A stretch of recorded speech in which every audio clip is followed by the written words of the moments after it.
What's up, everybody? Welcome back. It's Christmas week. And man, Brainiac got cast already. Avatar is the number one movie as we thought, but will it sustain? We shall see. And really, I'm just going to be a nice conversation between two friends here today. I know in the thumbnail currently, that'll be updated soon, you just see John Roca, but Roxy Strider will be joining us today. So we'll be talking to Roxy and John Roca on the show. We'll be discussing all of the things going on. We'll talk about that that fight that happened over the weekend. So let's get into it. It's myself, John Roca, and a special guest with Roxy Strider here today on a Monday. It's Kristian Harloff Show. Let's do it.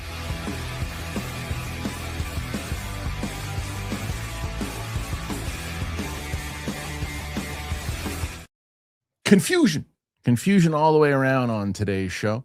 But the reason why I try to get people in here early, this is not Roxy's fault. Roxy had no idea. But I am blaming John Roca. John Roca shows up at 1:01 every day or 1 minute past the hour every day. Not Roxy today. This is on me. But John Roca. Because now I got to try to set the shot. It won't be his shot. Nope. See? Now, there you go. There he is. Ho, motherfuckers. What's right, up, everybody? Well, let's bring you. You look good. Apologize. Let's bring you. I apologize. Yeah, no, you don't. I do. I had to set everything. I've got a whole new setup behind me. I was working on it all morning, and then I had to find my Santa hat at the last minute, and I found it good. Looks stuck in my stuff. There we go. All right. Well, let's bring in Roxanne Strider here, who also got to set up her shot. There it is. Right. Hi. Hi. So you're I was off forgotten. the hook. What happened? You weren't forgotten. I'll explain in a second. You're off the hook. But here's the three of us now. I got to set this up. Perfect. Perfect. I'll put us there. Put Hi, John. Hi, Roxy. Wait, almost. There we go. All right. No. So what happened was. What happened? Well, no, I sent out a text that said, okay, because Roxy texted me yesterday. She's like, hey, listen, I don't know, do you have room for me on Monday? Oh. And I knew that I had to move the show back because Sam and I have gotten in. I mean, you guys I don't think know this, but I brought it up the other day on Friday. Well, Winston did when he was hosting. We were watching the Batman, Sam and I, on Friday, right? Nice. And the weather was so bad here. We were 7 minutes into it, and even before we started shooting, the lights started flickering in the studios because they were working on the electricity outside because it was like rain, wind, and everything. Whoa. So yeah, and as we were taping, like lights started flickering, and then 7 minutes into the movie, everything shuts off. Oof. Like the power, all of it. And I'm like, yeah, that could be real bad news. And Sam's like, why? I go, because we could have lost the file because the computer doesn't know. It's just abruptly shuts off and it thinks, okay. And it's exactly what happened. We lost the file. What tone were you actually speaking in? Oh, I wasn't really mad. Okay. I wasn't really mad because at 7 minutes in, if it was an hour in, I would have been mad. But I was 7 minutes in and I said, I don't know if I want to risk this again and do a 3-hour movie. And then this time we get 2 hours in and, then we got to rewatch it. Because 7 minutes in, you rewatch it down the line, it's fine. So I said, there's something I've been wanting to show Sam for a bit. And maybe this is the time because if it shuts off and we don't get it. But if we get it, then maybe that's where we stay. So I showed her episodes 1 and 2 of Game of Thrones. She had never seen it. Nice. She's locked in. Yeah, of course. So I knew that we were going to then record episodes 3 and 4 today.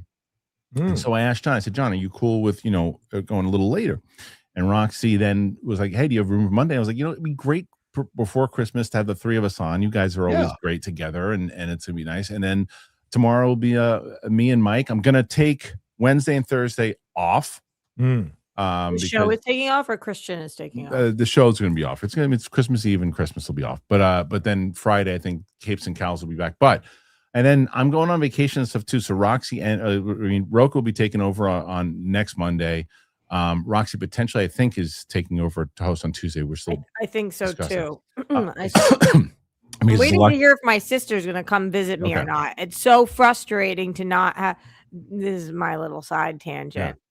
my sister's like me, where she books all her tickets and trips last minute. You Yeah. know what's fun? Booking your own trips last minute. What's not fun is hosting somebody who does that. I know. Oh, yeah. Trust me. It's true. I mean, look, we're taking so many different trips, and I have something going on. And so people, and this is what I ask the audience to deal with. And I look, I'm humbled by this sometimes. I really am. When I see, if I'm not on the show and people are like, oh, Kristian's not even on the show anymore. I'm like, right now, you got to bear with me because I'm preparing for for the pilot, and I'm putting things together. So I have my wonderful hosts who are so great and so talented and able to, and so generous with their time to be able to take over at certain times. Just bear with us as we're and have fun with the shows with them too. Look at the great show that Roxy and Mike gave to you last week, and when I was on, when Roca was hosting the show with Dan that one time, and then great. Chris Carr took over. So there's gonna be a couple times where people are taking over, especially in January, because I'm gonna have to be I have a meeting coming up in January that I've got to be out of town for. So they're gonna take over. So just bear with us, but it's gonna be worth it. It's gonna be worth it. It's the live audience that's really cool about it. It's the after, right? After, yeah. Anybody who's here watching this live right now, you guys are always super cool about that. So I'm gonna say the diehard fans, they're in support of it. The casuals, kick rocks. Kick rocks. No, fair enough. Kick rocks. I like what you did. I said it with a smile, and I batted my eye. You certainly did. You did. Did you guys? Let me start with you, John. John, did you watch the fight over the weekend? Of course. So, I did a live show with Shannon and then immediately jumped on to watch the fight on Netflix. What did you think? Sorry. The fight. What did you think? I thought it was a shit show, to be honest with you. Jake Paul was running around, falling on the dude's legs. I think Anthony Joshua knew he had that kid in the first round. He just propped him up for 6 rounds, kind of like you see in Snatch, and then knocked him out when he needed to knock him out. Anyone saying different is either invested in Jake Paul, it doesn't know a goddamn thing about boxing, or is in some way grifting off this whole thing, because it was such a joke of a fight from top to Kristian, bottom. so you don't feel that way. Obviously, you're laughing in his face right now. I feel like I do know a lot about boxing. I don't feel like I'm on Jake Paul's balls, and I don't feel that way at all. We don't know. You're insane. You're insane. Listen. And I was with you. This is like Mayweather carrying McGregor for 9 rounds. He could have knocked him out in the second round, but he carried him for 9 to give the fans their money's worth. I was with you on the Tyson thing. I was not. Yeah, Tyson, that was fixed. I'm not with you on this one. Oh, come on. And I'll tell you why. It's because you want to interview him. Go ahead. I couldn't care less about that interview. I already did enough with Jake Paul. I'm still paying for it with my shoulder. My shoulder is still completely blown out from my Jake Paul story. Yes. So Do I even know you guys? What are you guys? What are you talking? You don't remember the Jake? You don't know? I know the fight. I know the fight. We have lives outside of you, Roxy. We have lives outside of you.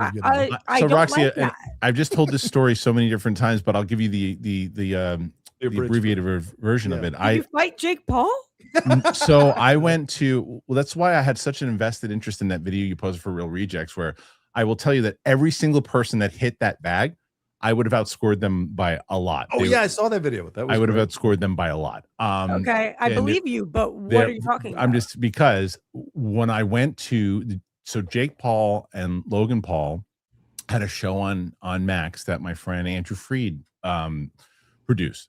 And so I went to that party, and they had one of those bags, and I had held the score for the entire night on that bag when I hit it. By the end of the night, Jake Paul and his entourage came in, and nobody could beat it out of his entourage. 6'5", big, huge dude, couldn't beat it. Well, why do you have that hard of a punch? I just know how to rotate my hips. It has nothing. It has nothing. All in the hips. It really is. It has nothing. I just know how to throw a hook. That was the thing, is that when I was watching your video, it has nothing to do with the power on it. It has a matter of how they were throwing it. Like Coy was like going like this, and I was like, that's going to be a low punch, and it was. It's like you've got it. It's like it's a rotate. Like when John Humphrey threw it. Like, John Humphrey rotated. How impressive was that? Because Humphrey he rotated. Was amazing. It's just it's rotation in the hips, and it's rotation in how you throw and how you snap at it. That's all it is. It has nothing to do. People, they throw differently. Anyway, point is, so Jake Paul gets up there and he throws a punch and he doesn't break my record. And I'm like, oh my God. I'm like, I'm gonna beat Jake Paul. And then he throws it and he shattered it. And so I was like, okay, I can go home now. And I was going to go home, and I instead stood there and started firing shots to try to beat it. I came within 10 points of his. 10 points. He was so impressed. He was standing there with me saying, actually, no, do this. And I came close, but I didn't beat him. Anyway, point is, my shoulder still hurts. That was 7-8 months ago. I still have, and I will never do that again. I think that he really did a good job in the fight, Kristian, because you would be the only person that I have heard say that. It's not necessarily a good job. What I was impressed with, and what you have to understand is, this is someone who has been boxing for 5 years. Okay, he got into the ring with a. Let me finish. I'm gonna let you go, right. John. You can go. I know you're right. You're right. I'll let you finish. So for 5 years, and so his strategy was to do what he did, which was to run away and throw as many punches as he could and not get knocked out. The reason why I don't think it was fixed is because what he was doing, what he was taught to do, was to move, get out of the way, and then what happened? He was not trained enough to sustain that, and he ran out of gas, and the second he ran out of gas, he ran into a sledgehammer. And when you run out of gas, you can only run for so long until, and he's also trying to hold and doing all that stuff, and when you're trying to hold a dude who's 6'5", 240, that weight is pushing down on you. That takes a lot out of you. Yeah. So do I think he fought well? No. Do I think he did the best he could in the strategy on a guy that shouldn't have been in there with that guy in the first place? Yes, I do. I think he was moving and doing, and he made Joshua miss a bunch of times. Don't think, like I said, you look at that Tyson fight when Tyson goes like this. This is a guy who threw that right hook and that straight right rather so many times that there's no world that his instincts would allow him to do this. No, but this was different. He was moving, and this guy was throwing at him. But eventually he ran out of gas and he got destroyed. But I actually respected the fact that he was in there.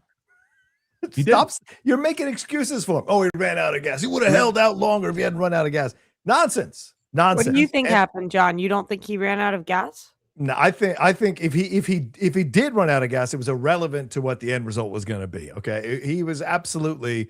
Joshua knew exactly what he was doing with him, just toying with him. Yeah, he threw a few punches, and Jake, it's all about the show. This is like if you were old enough to remember that Charlie Chaplin movie where he's boxing. It's this kind of nonsense, or the Martin Show, that episode when he tries to box. Like when you really he was boxing a bunch of lightweights and a bunch of nobodies and a bunch of people who aren't that experienced in boxing.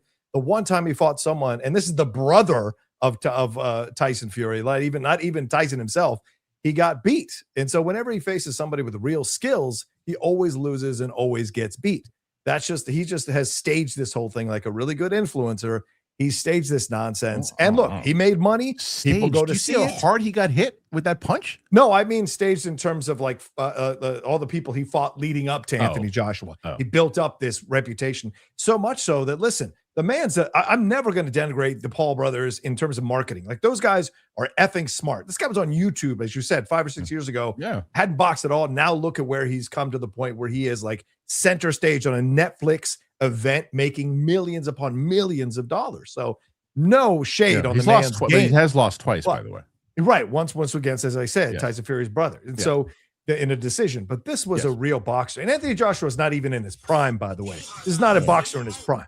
This is a boxer just past his prime. So how much money, like a real number, would you have to be paid to have your jaw broken in 2 places? Right.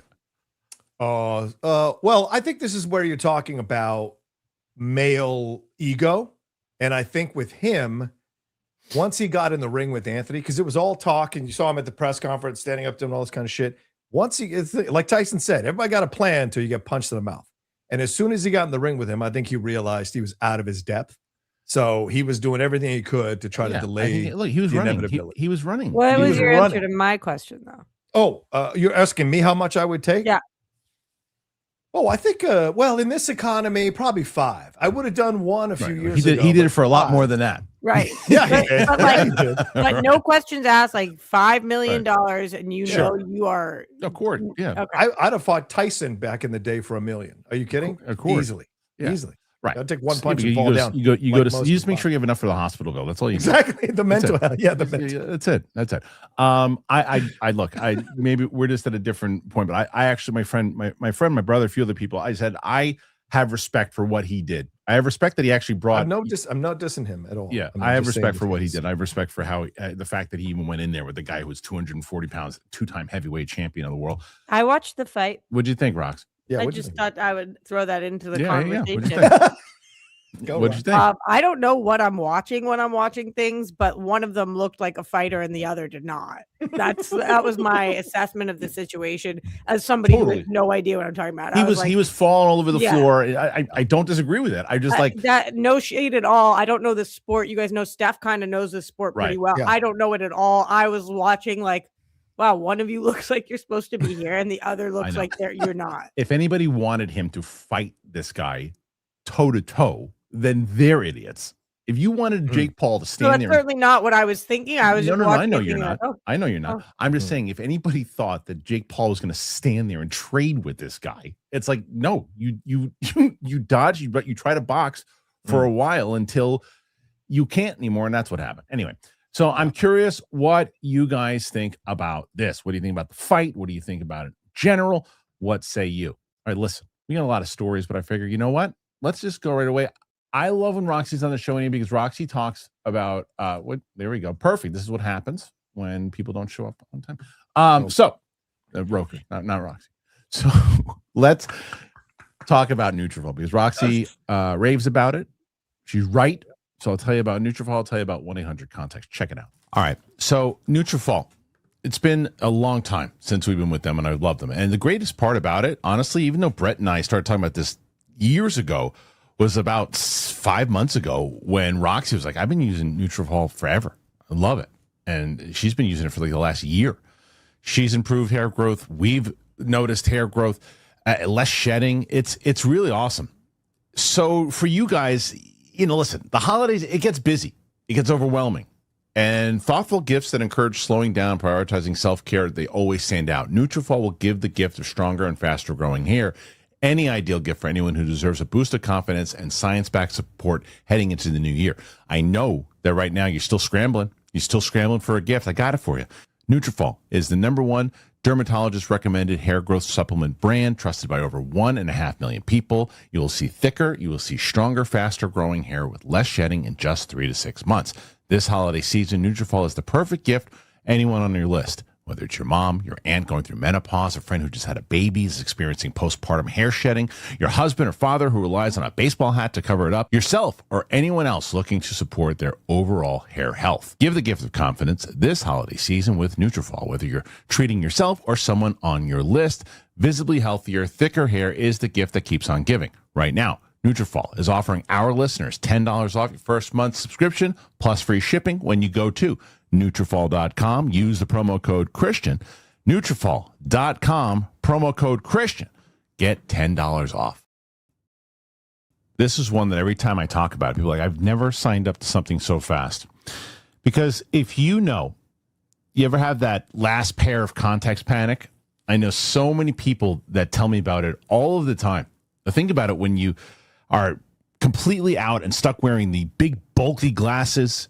You don't have to worry about it because your next set is always on the way from 1-800-CONTACTS. They are the only major contact lens retailer that will let you renew your prescription online so you can get your contacts fast. 1-800-CONTACTS has fast, free shipping, and it delivers the same contacts that your doctor prescribes, and it goes right to your door, all without ever leaving home. For over 30 years, 1-800-CONTACTS, it's been the leader in online contact lens delivery with millions of contacts in stock and award-winning customer service. Here's what sets them apart from everyone else.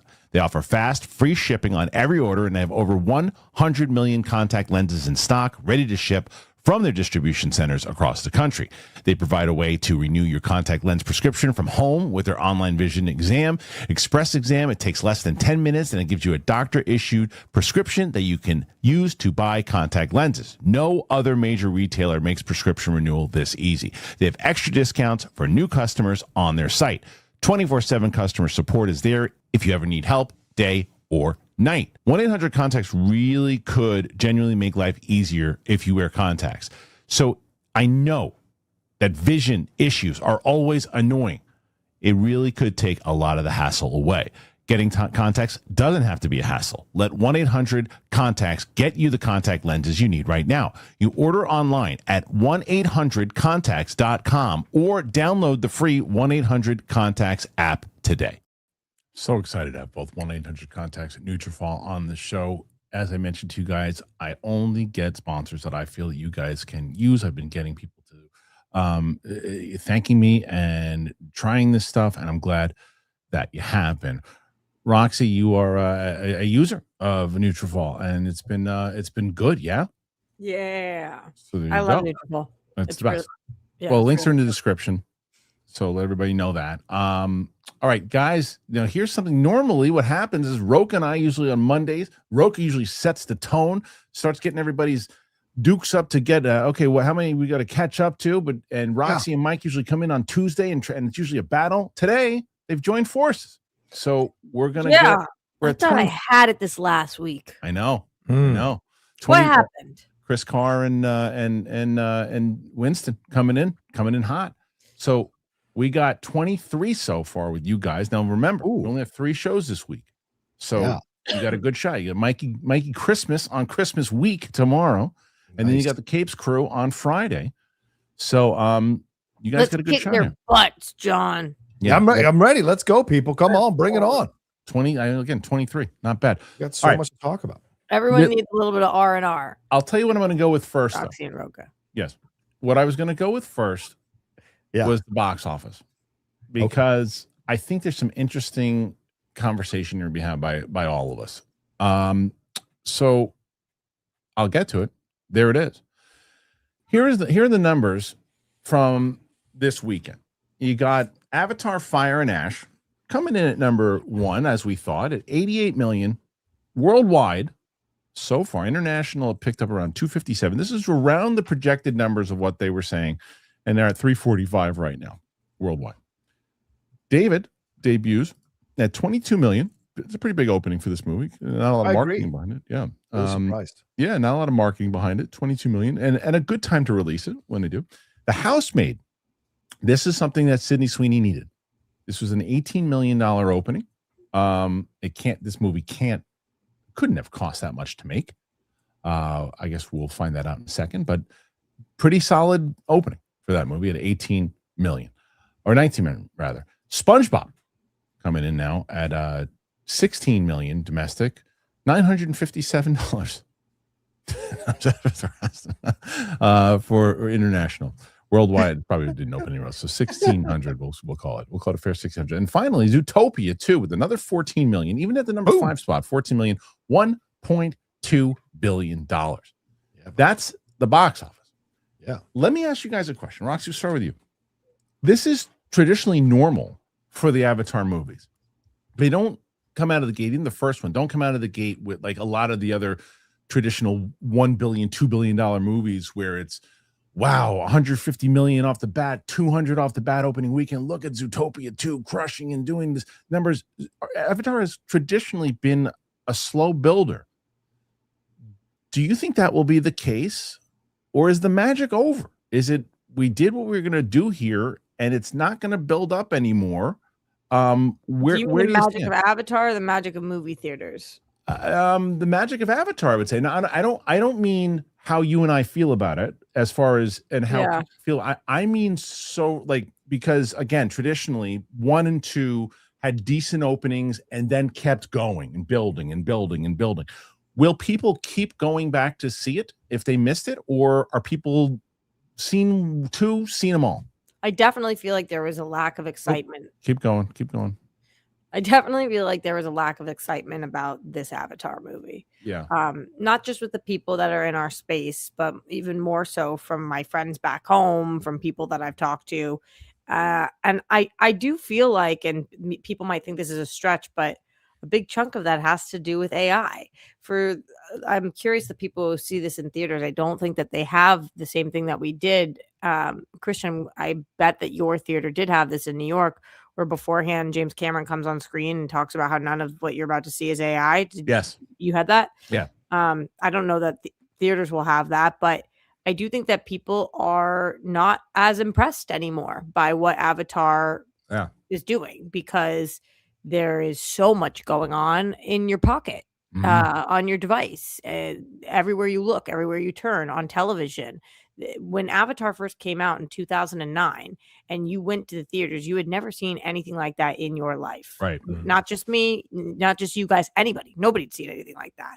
Now we have not only seen something like that, we've seen that, and with similar plot points, despite me loving it a couple of times. So I just think that people, it's kind of not enough for them anymore. And that's a little bit concerning, because what will ever be enough for anybody then? But, you know, the people kind of are speaking, and I don't see this. I still see this doing gangbusters, but I don't see this doing gangbusters like it's done in the past. Right. So I guess that's the follow-up question, John, is that if, you know, because you out of the three of us liked it the least, but what we've all been talking about, the kind of money you could make. I propose kind of the same question to you of, do you think that, no, this is going to keep building, it's going to keep growing, or is the trick done, as Roxy was saying? Like, you know, people are just not as excited. Now, the numbers were, will it hit $1 billion? I still think the answer is yes to that. Yes, it'll hit $1 billion for sure. But what they were saying in the report, they need $1 billion to break even. What they were saying is that this movie needs to make $2 billion in order to, you know, justify making a fourth. Yep. Is there a world, because you look at the Sydney Sweeney movie that we just saw, like these other movies are like hitting those $20 million during Avatar weekend, hitting this. Now, granted, different audience, but still being able to do that. Is it over, or no, we still got a shot to do $2 billion here? You know, we started out the show talking about boxing. And I'm going to give you a boxing line from a movie that's one of Kristian Harloff's and I's favorite. I don't know what Roxy feels about it, but Rocky IV, when they say the Russians cut, and the Russians cut, Cameron's cut. And this film is just not good. I call it Avatar Fire and Ass. And it just that bad? Wow. Yeah, oh yeah. It was horrible. Wow. I wanted to leave the theater with it. Wow. It was so. Wait, but how did you how did you feel about 1 and 2? I liked 1. I liked 2. Listen, clarify. I loved 1. I liked 2, but with caveats. And so when 3 came around and it was longer and repetitive, that just became so annoying. Now, isn't there? You tapped out. If all reviews are leading with the visuals are amazing, and the story's not that strong, that tells you everything you need to know about the movie. Okay, so I know people go to see the visuals, and I respect that and totally appreciate that. They are beautiful visuals. No one's touching Cameron's visuals when it comes to technology and the gorgeousness of those movies. Hands down. As Roxy said, no one ever seen nothing like that in 2009. And I would argue even in the second and the third one, no one's seen anything like that matches it other than the first movie. And so it's incredible what he does. But the story is where people are tapping out. I think they're exhausted by the story. It's so repetitive, and the reviews weren't that great this time around for it. And I do think some movies do get affected by reviews. Jurassic Park is untouchable. It's a Teflon Don. But I think with Avatar, the hubris of a 3-hour and 14-minute movie, the fact that the reviews are saying they're repetitive, I think people are exhausted. They don't want to go see it. Now, if Nolan that Odyssey trailer, which we'll get to, that comes out 3 hours and 14 minutes, people are stacking the theaters to see it. But I think Cameron, the luster is off Cameron a little bit. He needed to do something different. I agree with you. Yes. I hope this is it. I hope he moves on and does other things, because this is just exhausting now. I would like to see it go more places. I would like to. I mean, like I said, I'm an Avatar fan, but I don't disagree. Where's he going to go, though? I know. I don't disagree with the fact that he needed to do more, because there were a few times in my review and the out of the theater reaction, there were a few times I'm like, that's literally the same thing that happened in the second one, like 4 times, like 4 or 5 times. But I like being there. If you don't like being there in general, like John, like it's going to hurt you. You got to give me more. That's all. I like being in that world. And how great. And the villain, she was so good. And I wish they did more with her. Yeah, they did so much more. Anyway, what's up with you guys all thinking, and I don't know if you two are in this camp, but that she's like mega hot. Have you guys been seeing? Everybody thinks that this villain is like the hottest person ever. Not the actor, the actual villain. I haven't even. I like the way she moves. It's like a Jessica Rabbit moment. Yeah, she's a sexy Avatar for sure. Yeah. Okay. I saw a good point though. The whole internet, Greg, Alba, like everybody. Yeah, I could see it. I can see it. Okay. What's funny is I saw some. I can't remember who did it. So there was some tweet, but I agreed with this point when I saw it. I was like, you know, the series should have been called like Pandora, because it's really not about avatars anymore. It's more about the Na'vi. Yeah. You know, it's not really about avatars anymore. But I mean, I guess, you know, that was the name when it was relevant to the first movie. But nonetheless, I think it's the reason why it still has a shot to keep building. I don't know if it's going to hit 2 billion though. It's not going to hit 2 billion. I don't disagree. But here's the other question: will Zootopia beat it in the long run? Because that wasn't even a thought. That's a fair point, because Zootopia's already eclipsed what the first one did. Because the first one tapped out at just over $1 billion. This one's already at 1.2 in way less time, which is amazing. And I know you said 19 million for the house made. That's great, but it was made for 35. Okay, that's going to be another flop for Sydney. I'm telling you. Another flop? Oh yeah, because it's not going to do 2.5 times. No way. I think this was its weekend to come and make money, and then it's going to slowly fall away. Zootopia is going to keep going. We're about to enter, as you guys said, the Christmas season. A lot of people have some days off. They're going to take their kids multiple times to see this movie. And to see what Zootopia. Zootopia too. Yes, I think it has a real good shot at beating Avatar, and I would not have said that 2 months ago. Do you think Disney's plan with the Marvel trailers, the Doomsday trailers, was more now about Avatar's performance and wanting to boost Avatar sales because they were reading the tea leaves? Maybe. I think that's a fair point, Roxy. Yeah, it's a great question. I think so too.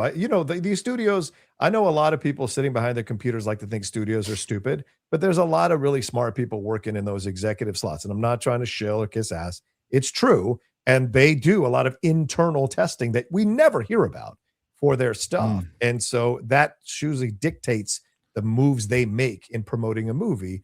And I think they felt as well that there was a little bit of less, as Roxy said earlier, they could tell there was a little less interest for this movie than there was for the second one. So you want to boost up interest and help Marvel get a little more interest as well by putting them in the theater, those trailers.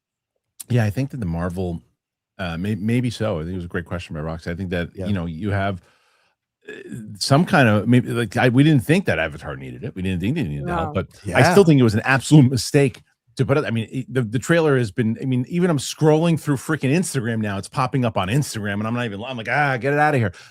And everybody knows what it is. It was so stupid to do it, but it's out there. I mean, it got leaked. It's everywhere. Now, how many trailers did they actually put out there? Was it only one? They said 4 every week. So it's every week. Yeah, 4 will be next week. So we get a and new then one. Doom after that, I think, and then a big one after that. So. Okay. That makes sense. I think it was just very, very. And when I say they said, I actually don't know that they said that. That's what we've heard. I don't know if they've clarified yet. No, but I know what you're saying. But that's the word on the street. Right. Is that's going to happen. So, the box office in general. The other reason, though, that before I call the Sydney Sweeney movie a flop, the reason why, and normally, John, I would agree with you that a potential flop. But normally I would agree with you and I'd be on the same page. And if this was a normal weekend, I would say, okay, you said it costs 35 million to make? 35 million to make. And it made 22, 19, 19. Okay. Did either of you see it? No, not yet. But what I would say to John in that, normally I'd be like, yeah, I think you're right. It's going to, because week 2, we're going to have a drop off. It's probably going to make like 8 million, 7 million in week 2. And then you're going to, maybe if you're lucky, you'll make the production budget back. Right. The reason why I think it's got a shot to make more, because of the release date of when it came out, people go to the movies during Christmas week. Sure. They go to the movies and the numbers and the drop-offs are significantly lower going into week 2 when they release it, because people like to go to the movies on Christmas. Yeah, you're right. I mean, what was it? The Greatest Showman made all that money during December when it didn't start out that strongly, because people like going to the movies and being entertained. To further your point, though, Kristian, this is one of those movies where I actually think word of mouth is very important, because I had absolutely zero interest in this movie. And then everybody I know who's seen it has come out and said the exact same thing, which is it was actually surprisingly pretty good. And now I'm like, I kind of want to see this, not to mention that it's in the 70s on Rotten Tomato right now for the tomato meter, but it's a 92% on the popcorn meter. I kind of think that people are surprised with how much they're liking this movie. I would go see this. Right. And I think that's a great call. There's sometimes if you're like, I don't know. Look, here's another one. I purposely I've missed about 4 screenings. I missed the screening for this. I missed the screening for SpongeBob. I missed the screening for the new Anaconda movie, and that's a movie that I'm also hearing is real fun. Why did I miss the screenings for everyone too? Because I want to make sure during my break I spend time with my family. I don't want to get sick. Last year, everybody got sick. I was going into the city a lot. I was going on the subway. I'm pretty sure I brought home the norovirus. I didn't want to do it again this year. So I've been I just did the same thing, Kristian, where I was just sick for the whole week, and yeah, it was brutal. I'm just trying to protect myself and the family for now, and I'll catch up. And the beauty is now I do all these reactions with Sam. Here's more movies that I can watch with her and Ming and Tina and Steph and Winston and Chris and everybody else too. So, anyway, so I think that when you look at the numbers here, I think we're going to see a boost. Let's come back next week, John, when you're hosting. That's what I'll be curious about, right? Like if this movie, the Sydney Sweeney one, does like $4 million on week 2 during the holiday break, then I think your point's valid. If it does a lower drop off, it might still have a chance to make a little money. I mean, Jeff and I went back and forth on this on the hot mic because he thought this was going to be a box office success. And he's like, it's a well-known book and author and all this stuff. I'd never heard of this person or this book. And to be fair, I'm not really the audience. This is the first I've heard that it is a book. There you go. So, right. So I kept feeling that I didn't sense any buzz for this at all. And I think that's why they released all those clips of people reacting to the movie in the theater. That's usually, to me, a sign that they don't have a lot of confidence in the film. And so I'm not surprised by the number. And I think it will be like 5 or 6 next week. I don't think, because we've got, as you said, Anaconda's coming. A lot of people love Jack Black and Paul Rudd. And people want to have fun and laugh. And that seems like one you can bring your teenage kids to. Plus Zootopia, plus Avatar. There's just too much there that I think The Housemaid will eke out a certain fan base, but it won't be a massive 4-quadrant fan base. And I think that's going to hurt it during Christmas season. That's what it feels like to me. I'm curious about it. David is what people should be talking about. Yeah. Because the producer of that film came out and said that, he accused theaters or Disney of removing screenings. And I'm like, just let the movie see if it catches an audience. And 22 million is pretty amazing. So what's this guy going to say now? Like, to me, this was where you got to let. He's going to say we could have made 42 million. Yeah, that's what he's going to say. Yeah, no, you're right. You're 100% right. Yeah. But like to accuse Disney of removing screenings is just like it's like child's play, man. It's JV talk. But I mean, but you're right though. That is the big story. The fact you hit 22 million. What will it make on week 2? And even the fact that Zootopia was in 5th place with 15 million. It was a good weekend for the box office in general. Yeah. Like those are solid numbers. Week 2 is going to be very interesting because Anaconda is the only one that comes out this week. I think so. Oh, and Marty Supreme. Okay. It goes wide. Marty Which Supreme all 3 of us saw. Roxy, did you see that one yet? No, I haven't seen it. I haven't seen. I haven't seen anything. I have not seen anything. Other than the reactions on Real Rejects, those are the movies. Yeah, but those are old. They put me on old movies. Right. I'm so lame this year. I don't even know how to watch the movies like that. I feel like my grandma sometimes, where I'm just like, where are the movies? Where is the movies that are nominated? Amazon Prime Video is your best friend. I mean, when it comes to that stuff, I mean, if you're not $25. I know. Well, it depends if it depends on which ones you're looking at. Like what I would suggest doing, even if you're not part of it, so the Critics' Choice Awards, as I said, the nominations came out for that one. What I would do with that, Rox, is look at the nominations for those, see which one. Like, so did you see One Battle After Another? You saw that? Yes, I did see that. So that's on HBO Max now. Yes. So I would I saw it. So that's the one. My point is, though, there were a lot of those movies that are still that are available that you can watch, like Hamnet. I'm sure you'd be able to watch, right? Like where? Let me see. You got to still pay for that one. Do you still have to pay for that one? Yeah. Hamnet, I was invited to the premiere of that. Did I go? No. Am I an idiot? Yes. Oh, okay. Right. So I'll run these down real quick. Yeah, please. Begonia is on Peacock. Okay. Love that. Okay. F1 is now on Apple TV. Love that. Frankenstein's on Netflix. Haven't seen it. Hedda is on Prime Video. Wait, which one? Hedda. Yeah, but that wasn't nominated for Best Picture. No, but it's in contention. You're just going in general. Overall, these are Oscar possibilities, right? Okay. Jay Kelly is on Netflix now officially, so you can watch Nouvelle Vague. Sinners, Secret I don't Story even know the Baby. word you just said. What is Nouvelle Vague? Nouvelle Vague is the Richard Linklater one where he's doing a I black love and white it. version of Yeah. The Breathless.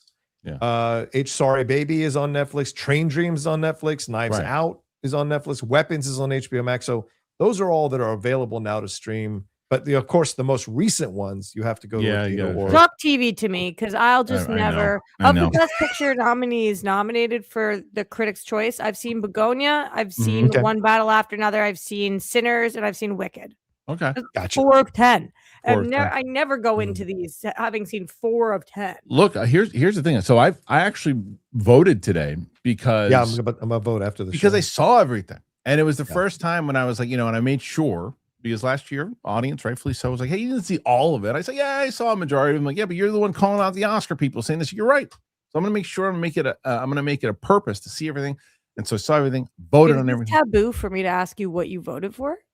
I mean, you can ask me. I'm not gonna tell you all the way through. But I'll tell you that it was my this is as political as this show gets. I Who'd know you vote for? my biggest battle was for Best Actor.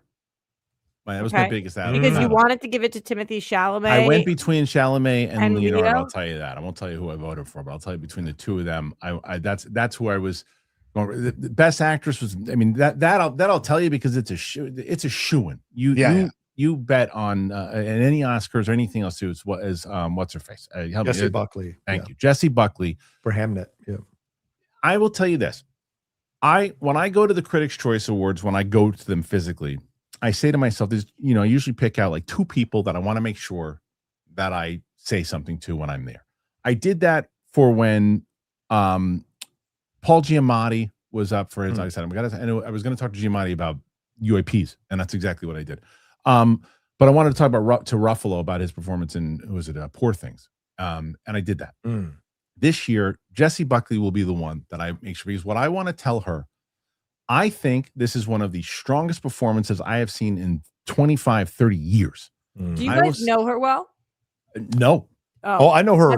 I know her resume well. Yeah. No, I've been following her forever. I didn't. And I will tell you, I think this is not maybe as good, but in the same conversation as There Will Be Blood for Daniel Day-Lewis. I think it is that good of a performance. I think it is one of the most powerful, real, emotional performances I have seen definitely in my career since doing this.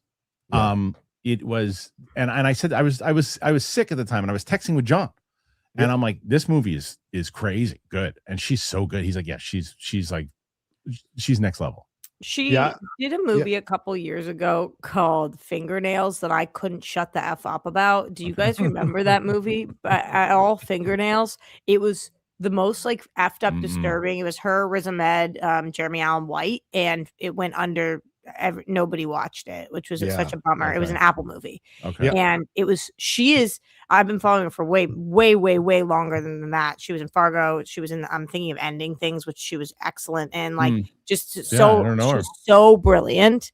But she has one of those faces that I feel like kind of people forget about her. Like you saw her, Kristian, in Chernobyl, but you don't remember her. I didn't watch Chernobyl. Oh, I know. Oh, that should be a reaction, bro. I know. That is such a great series. Yeah, you Chernobyl? I think I watched the first episode, maybe. Incredible series. But no, full of Brits, full of great British actors. Yeah. How odd of you. Yeah, then you didn't see her in Chernobyl. No, she's really good. I have like an earache, and I don't like it. Yeah, I've been watching her since Taboo, the Tom Hardy series, which is amazing. If you guys haven't seen Taboo with Tom Hardy, and he's in he's in love with his sister, and Una Chaplin, the villain from was she in that? Iron Ash is the sister that he goes toe to toe with through the whole series. I watched that show years ago, though. It was only one season, right? Yeah, only one season. I think it's on FX or Hulu. One of those. We have covered a whole bunch of different things here too, and I love it. And I want to ask you guys real quick about what you think about the overall box office. And do you think that there will be some big winners next week? Will Avatar get a chance to keep on building? What say you? Put your thoughts in it. Let us know. All right, we got about 2 more stories I think we're going to cover here before we move on to your questions. And this one is one. Look, we were gonna. Yes, I know what our main topic is, and we'll probably be our last one. But we got to talk about this. So, as I said, Sam was coming in today, and we were going to watch Game of Thrones. We did, but if you were following this channel, you know that I just introduced Sam to Christopher Nolan's movie. She had never seen him before, and I said we got to react to this trailer together, and that's exactly what we did. The teaser trailer for the Odyssey came out, and so following its release in cinemas this past weekend, Universal Pictures has debuted the full teaser for the Odyssey. This is neither the year before teaser from back in July nor the 5.5-minute prologue. Did anybody see that on IMAX screens of Avatar? I haven't seen that yet. No, I want to hear if anybody has seen it. This week. I know it. That's almost that. See, I would rather go in for that than the teasers for Doomsday. Not for lack of interest on Doomsday. Right. It's just because to me, a 5.5-minute prologue is something I don't want to see that leaked on the internet. I think that should be in the theaters. I haven't watched this teaser. Should I mute myself and watch it? Yes. Rather the official teaser trailer that aired with more regular Avatar Fire and Ash screenings. And before you start getting on Roxy, she didn't have this linked in the stories. Roxy didn't do anything wrong today. She was totally in the right. The film tells the story of Odysseus, king of Ithaca, and his perilous journey home after the Trojan War, exploring themselves on heroism, loyalty, cunning, and the struggle against divine will. It includes iconic episodes like his encounters with the Cyclops, the Sirens, and the witch goddess Circe, culminating in his reunion with his wife Penelope. Matt Damon, Tom Holland, the names go on and on. Nolan shot over 2 million feet of film across a 91 shoot using a whole new IMAX technology. The first major studio feature to be shot entirely in the format comes out July 17th. As Roxy is watching this, John, yeah, we'll let her. We'll do this until she's ready. Okay. Roxy, just wave when you're ready. This is I'm going to spoil it for people. This is my number one most anticipated movie. There's nothing that's going to 100% dethrone this. Yeah, I mean, right? Listen, Doomsday. Wait, Doomsday's in 2 years, right? So Spider-Man. Doomsday's next year. Doomsday's next year. Okay, yeah, so both next year.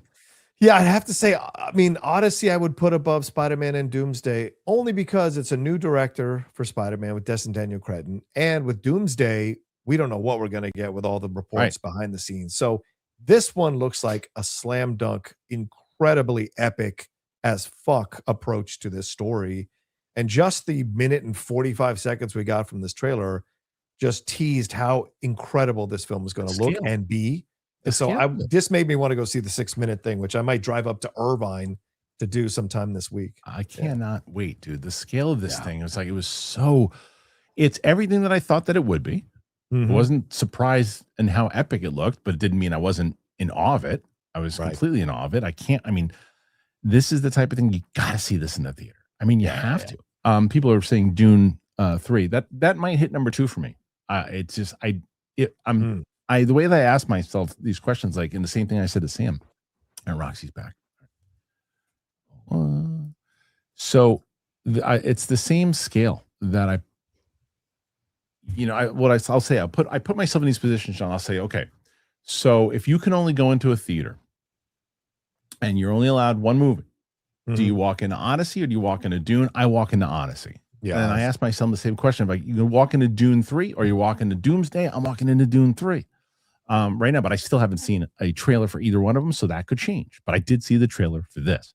Roxy, you just watched the trailer, the teaser. Are you as hyped up as me and John, or let's see what happens? Oh my God. Yeah, obviously. I mean, this is the kind of movie that you hear all the players and the components and you're like, oh, this is going to be epic. And then you see the trailer and you're like, I mean, it's going to be epic.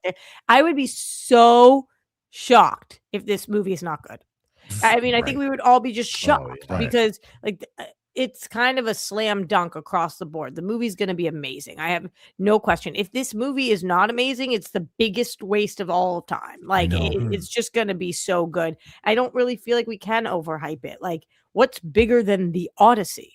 Done by Christopher Nolan. With the cast that's in it. The cast wasn't even that featured in this trailer, which I loved. It's about the stories. I am a little curious about the choice for this to come out in the summertime. It doesn't feel like a summer movie to me. And I think does it feel like more like a November, December movie to you? It really does. And obviously I think that makes it smart that they're doing this. But you watch that trailer and you're like, this is a Thanksgiving or Christmas, probably Christmas release. Sure. So he's done that before. And and he famously did it first with Inception. Because what Nolan did, and one of the reasons I love him so much as a filmmaker, like traditionally summer movies and are the big popcorn blockbuster Armageddon type of movies where not to dumb down the audience, but like, sometimes we just like to go and they don't like to be challenged intellectually, right? It's just like, okay. Nolan said, I don't think that's true. Watch this. And he puts Inception out and it crushes. Totally. That it is a classic Nolan move. Just sometimes I feel like his movies are a little more cerebral in summer. Like even something like what was that movie? Tenant. Yeah, Oppenheimer was in the Summer Rocks. Yeah, Oppenheimer's July 11th. Yeah. It's just interesting. It's just interesting. They don't feel like that, but I think it's smart. Yeah. No, because you know why he also can get away with it, don't John? Is because he is the star of the movie. Yeah, I think he's one of those rarities. He's a one of one. There are certain filmmakers that find a way to rise above the din and people go with them, even though their films might be a little more intellectual. I mean, how many people thought that a film about a 1940s nuclear scientist would get almost $1 billion in the theaters? Yes, of course, Barbie helped, but this movie stands on its own for what it is. And I don't think anyone thought it was going to make close to $1 billion. And the fact that it did speaks to the fact that there are audiences who will come to this kind of stuff because he entertains them while telling them a thought-provoking story. And not a lot of filmmakers can do that quite as well as Nolan does anymore and get the mass appeal that he seems to be able to get. And so I think him doing The Dark Knight really helps people like who would normally maybe not go to see his stuff be like, well, I want to try this out because his Batmans were amazing. Roxy, let me ask you a question. When do you think, because you'd probably put this, I mean, this is a bigger movie in scale overall because Nolan and everything too, but it's in the same kind of genre of like, say, like a Gladiator, right? When do you, like the Ridley Scott Gladiator, when do you think that movie came out? That just feels more summer to me than this does because it's like this is an effed up way. It's more of a blockbuster. It's more of a popcorny movie than this. Gladiator 1, you think is more popcorny? To me. Okay. But I've also already seen it. True. I haven't seen this movie, so I don't know. Even in the color palette, like this movie's in the dark. You're right, for what we've seen so far. For what we've seen so far. Yeah. And I'm not saying that's going to be what it is. Again, I can't be clear enough about this. I think it's a really good move. It's just interesting when it says this summer and this summer, the Odyssey. It's wild. This summer. Exactly. Yeah, it's going to be an interesting summer for sure. And sign me up for this one. So I ask you guys, what do you think about the Odyssey? You in? Out? Don't cur? You there opening day? Put your thoughts in there. Let us know. Are you not entertained? We're going to find out. All right. The other thing we're going to figure out here is who Thank you, John. is cast. I'm saying this right now. If you had been my manager for the last season of the show, I would have had you do all the promos in that accent. Thank you. All right. We found out over the weekend. Oh, you know what? Actually, I want to switch. I was gonna do the Brainiac thing, but I'd be mad at myself if I didn't do this.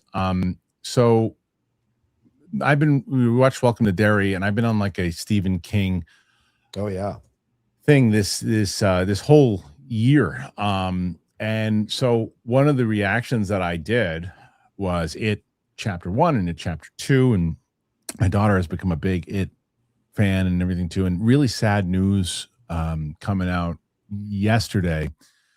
And James Ransone, who was in It Chapter 2 rather, playing the role of Eddie, has passed away at 46 years old. And very, very sad news. My daughter, it broke my heart this morning because my daughter brought it up to me in the car, and I didn't even really want her to know about it, but she pays attention to it. And how did she know about it, Kristian? It scrolled up on her feed or whatever it might be. She follows its sites and everything too. She's very much in it. But actor James Ransone, famed for his role as the annoying Chester Ziggy Zobatka in the second season of HBO's acclaimed The Wire, has passed away. The actor was 46, and the Los Angeles County Medical Examiner indicates by suicide. Born in 1979 in Baltimore, he landed his first credits in The American Astronaut before breaking through in Larry Clark's controversial 2002 film Ken Park. as a sadistic adolescent. A year later, his role as the immature Ziggy became one of the most notable characters on The Wire, though Ransone scored good notices for his performance. He steadily worked ever since with roles in Scott Derrickson's Sinister and The Black Phone, Spike Lee's Inside Man, Red Hook Summer, Old Boy, Ditto Montiel. That's right. He was the brother in Black Phone. The Son of No One, Empire State, Ty West in the Valley of Violence, Paul Haggis The Next 3 Days, and the Prom Night remake. Some of his most notable roles included playing the adult Eddie in It, Chapter 2, and as a pimp in Sean Baker's Tangerine. His TV credits were extensive too. The actor is sticking at HBO for multiple series, including Generation Kill, How to Make It in America, Mosaic, Trim, as well as AMC's Low Winter Sun, Amazon's Bosch, Hulu's The First, and CBS's Team SEAL. His final works were in a cameo in Black Phone 2 and a guest role on Peacock's Poker Face. Roxy, there's a lot of TV credits here, so I'm assuming you're really familiar with them. Yeah. This is horrible. Horrible news. Horrible. And like in the worst way that I could verbalize something, so give me grace, guys, but it's like every time that you see something like this and you read the headline that somebody's passed, it's like a very strange feeling to be praying for disease, because you're like, please don't let this be what I think it is. He's so young. There's usually only one kind of culprit for this. Right.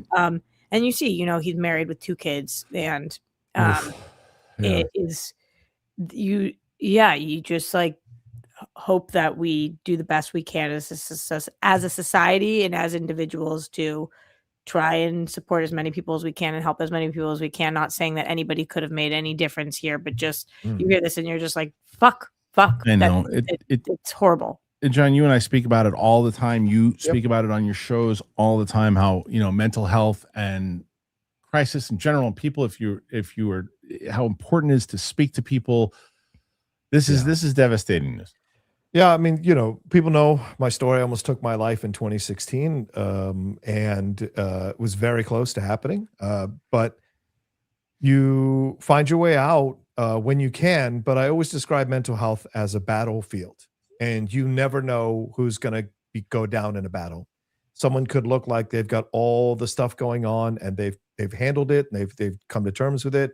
And then out of nowhere, something triggers something, and they go right down into the wormhole and sadly take their lives. And I hope no one judges him for this. I hope no one comes after this. Those of you who don't understand mental health, don't struggle with mental health, you have no idea what you're talking about.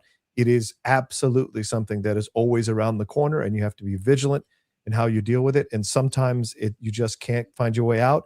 And you pray for those people and you pray for their families. The fact that he did it at his house in his garage, hanging himself, I think is really heartbreaking, but clearly he was dealing with a lot in that, in what he was going through. And it came out a few years ago that he had admitted that he was sexually abused as a high school kid by one of his teachers. And that became a big deal as well in his life. And so there's a lot of things people struggle with. You just don't know, no matter how successful they are, no matter how much iconic they are in their roles. And, the Lady Outlaw is a massive Wire fan. She is like, this was the show I needed to watch in order to be her boyfriend or her partner. And I loved the show, and Ziggy was one of her favorite characters, bar none, because of James Ransone's performance. And so she was pretty heartbroken about this, like she was when Lance Hendricks passed. And so, these are great actors that are part of that or that show, and he did so many things, and it's horrible. It's sad, but yes, but also always create grace to accept the decision these people have made. I know some people like to judge, and I want to make it really clear.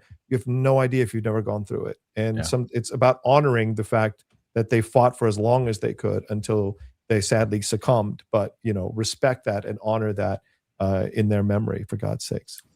Very well said. Both you guys, thank you. And as Roxy mentioned, the guy, his family, and I hate saying the cliche, thoughts and prayers for his family and stuff, but I mean it. It's like you think about them and you hope that they can fight through it. So his wife made a beautiful post. I don't know if you guys saw. No, I didn't see it. Of the 2 of them, and he's like holding her pregnant belly. So it was a picture from the past. And she said, "I told you I've loved you 1,000 times before, and I know I will love you again." And there's more to it, but you guys can check that out. You should check it out. But man, that's horrible. So again, gone too soon, and nothing but love for him. Tough season for everybody. It is a good time to reach out to everybody that you love, and just remind them that you love them. And yeah, just Un- the holidays they're great, it's but they tough. also fucking suck. And It like, does. yeah, just especially if you have lonely thoughts during the regular year, they're definitely on 10 in the holidays. So Well, yeah. Again, thank you to everybody who is being respectful in the comments and everything too. No easy transition out of that ever. So we're just gonna just do straight up like as we talked about it in the beginning. This is what the headline is. Over the weekend, I saw that because Luke had told me, he said, listen, because we're gonna start making the shows, we're gonna start scheduling them out the night before instead of the night. In the morning, we're going to start scheduling the night before. So he's like, well, what do you think we should lead with? And he sent me a couple stories, and one of them was the fact that Brainiac, who's a major role in Man of Tomorrow, it's been cast. We have our Brainiac. Now we thought it was going to be like a major known name. At least a lot of us did. I don't know if John felt that way, but I know a lot of us did. Roxy and I certainly did. Mhm. Now this is not saying we need a major name. We just need somebody who's going to bring some gravitas, as John Roca says, to the role. So we've got ourselves a Brainiac, and that is Lars Eidinger is now Brainiac in Man of Tomorrow. DC Studios co-CEO James Gunn officially confirmed that German actor Lars Eidinger has been cast as Brainiac in the upcoming Man of Tomorrow film. Actor is known in his roles like Babylon Berlin and All the Light We Cannot See, and has a few U.S. credits to his name, including Dumbo. I don't know if we want to include that one, and a small part in the just released Jay Kelly. He was good in Jay Kelly. He was small. German biker. Yes, he was good. He was the one that stole the thing, right, John? Mm-hmm. Right. In his posting, Gunn says, in our worldwide search in Brainiac and Man of Tomorrow, Lars rose to the top. Welcome to the DCU. More famous names like Matt Smith, Clay Spong, and Sam Rockwell were rumored to be in the running for the role until Gunn debunked those claims. Gunn writes and directs the film, which will see the return of David Cornsweet as Clark Kent, Nicholas Hoult as Lex, Rachel Brosnahan as Lois, Isabella Merced as Kendra / Hawkgirl, and Frank Grillo as Rick Flag Sr. Who else might appear is unclear. Recent rumors suggest that Wonder Woman might make her debut in the film. All right, let's talk about all of that. Roxy? Yeah. I love this. Oh, I'm so happy for you. I love this. And I love this choice for a lot of different reasons. One, I'm not as familiar with Lars' work, but I'll tell you that from what I saw him in Jay Kelly, smaller role, but I thought he shined. I'm like I said to John, oh, he's the guy. Yeah, he did this. I remember he stood out. He stood out to me. What I like about it is that it also shows get out of the mentality that you got to put well-known big name actors in everything. Let's go with some, if it's Brainiac and he's in a different outfit or two, and you got someone who can shine in the performance and you can make this guy a name, then do that. I see that my counterpart in the Santa Claus hat doesn't agree, but I'm not talking to him yet. Okay. I'm talking to you. What do you think? Well, my favorite thing is the fact that we know how this man got this part. I haven't read how he got the part, but all signs point to he auditioned his face off for it. Right. Because this clearly doesn't give straight offer. I always love that because you know what usually happens when you had to audition your pants off for a part? You're usually perfect for the part. Right. So I'm with you, Kristian, where I very much so believed that this was going to be a name. When people were dream casting, they were casting a lot of big people in their head, thinking that David Cornsweet, although now is more of a household name because he obviously is our Superman, he was not a big star going into it. Rachel Brosnahan, obviously coming from the TV world, but we know that this is something that James Gunn likes to do, that he is willing to take chances on people and likes to pick the best people for the roles. Not saying that he had 100% of the say in this, but you guys know what I mean. Yeah. So this was exciting for me. Then I looked at his IMDb and I was kind of surprised because I've seen a ton of stuff he's been in, and I don't know him. So you haven't seen Jay Kelly yet, right? No, I haven't. Okay. But I have seen All the Light You Cannot See, and I have seen. There's another thing that he did that I was like, oh yeah, All the Light We Cannot See. I watched. There was something else too, but anyway, I should go watched Jay Kelly. I bet he's really good. Now, just visually speaking for a second, Yes. I think he's a really good fit. I think he's a really good fit. I wonder kind of what version. This confirmed that we have a Brainiac, which is really exciting for DC fans. We already saw on the script there was that gun posted, but some people still thought that might be a bait and switch. So the confirmation of Brainiac, it being an unknown who probably auditioned his pants off, the way that he looks, which he's probably going to be extremely altered in his appearance regardless. Okay, so I'm talking to somebody who's like grinning and somebody who's growling. Well, so what's happening? I'm listening to you and I'm agreeing. I'm not with you. saying anything. No, I I'm know just because I'm grinning because I'm looking at John. Reminds me right now of my pug when he's just waiting to attack food.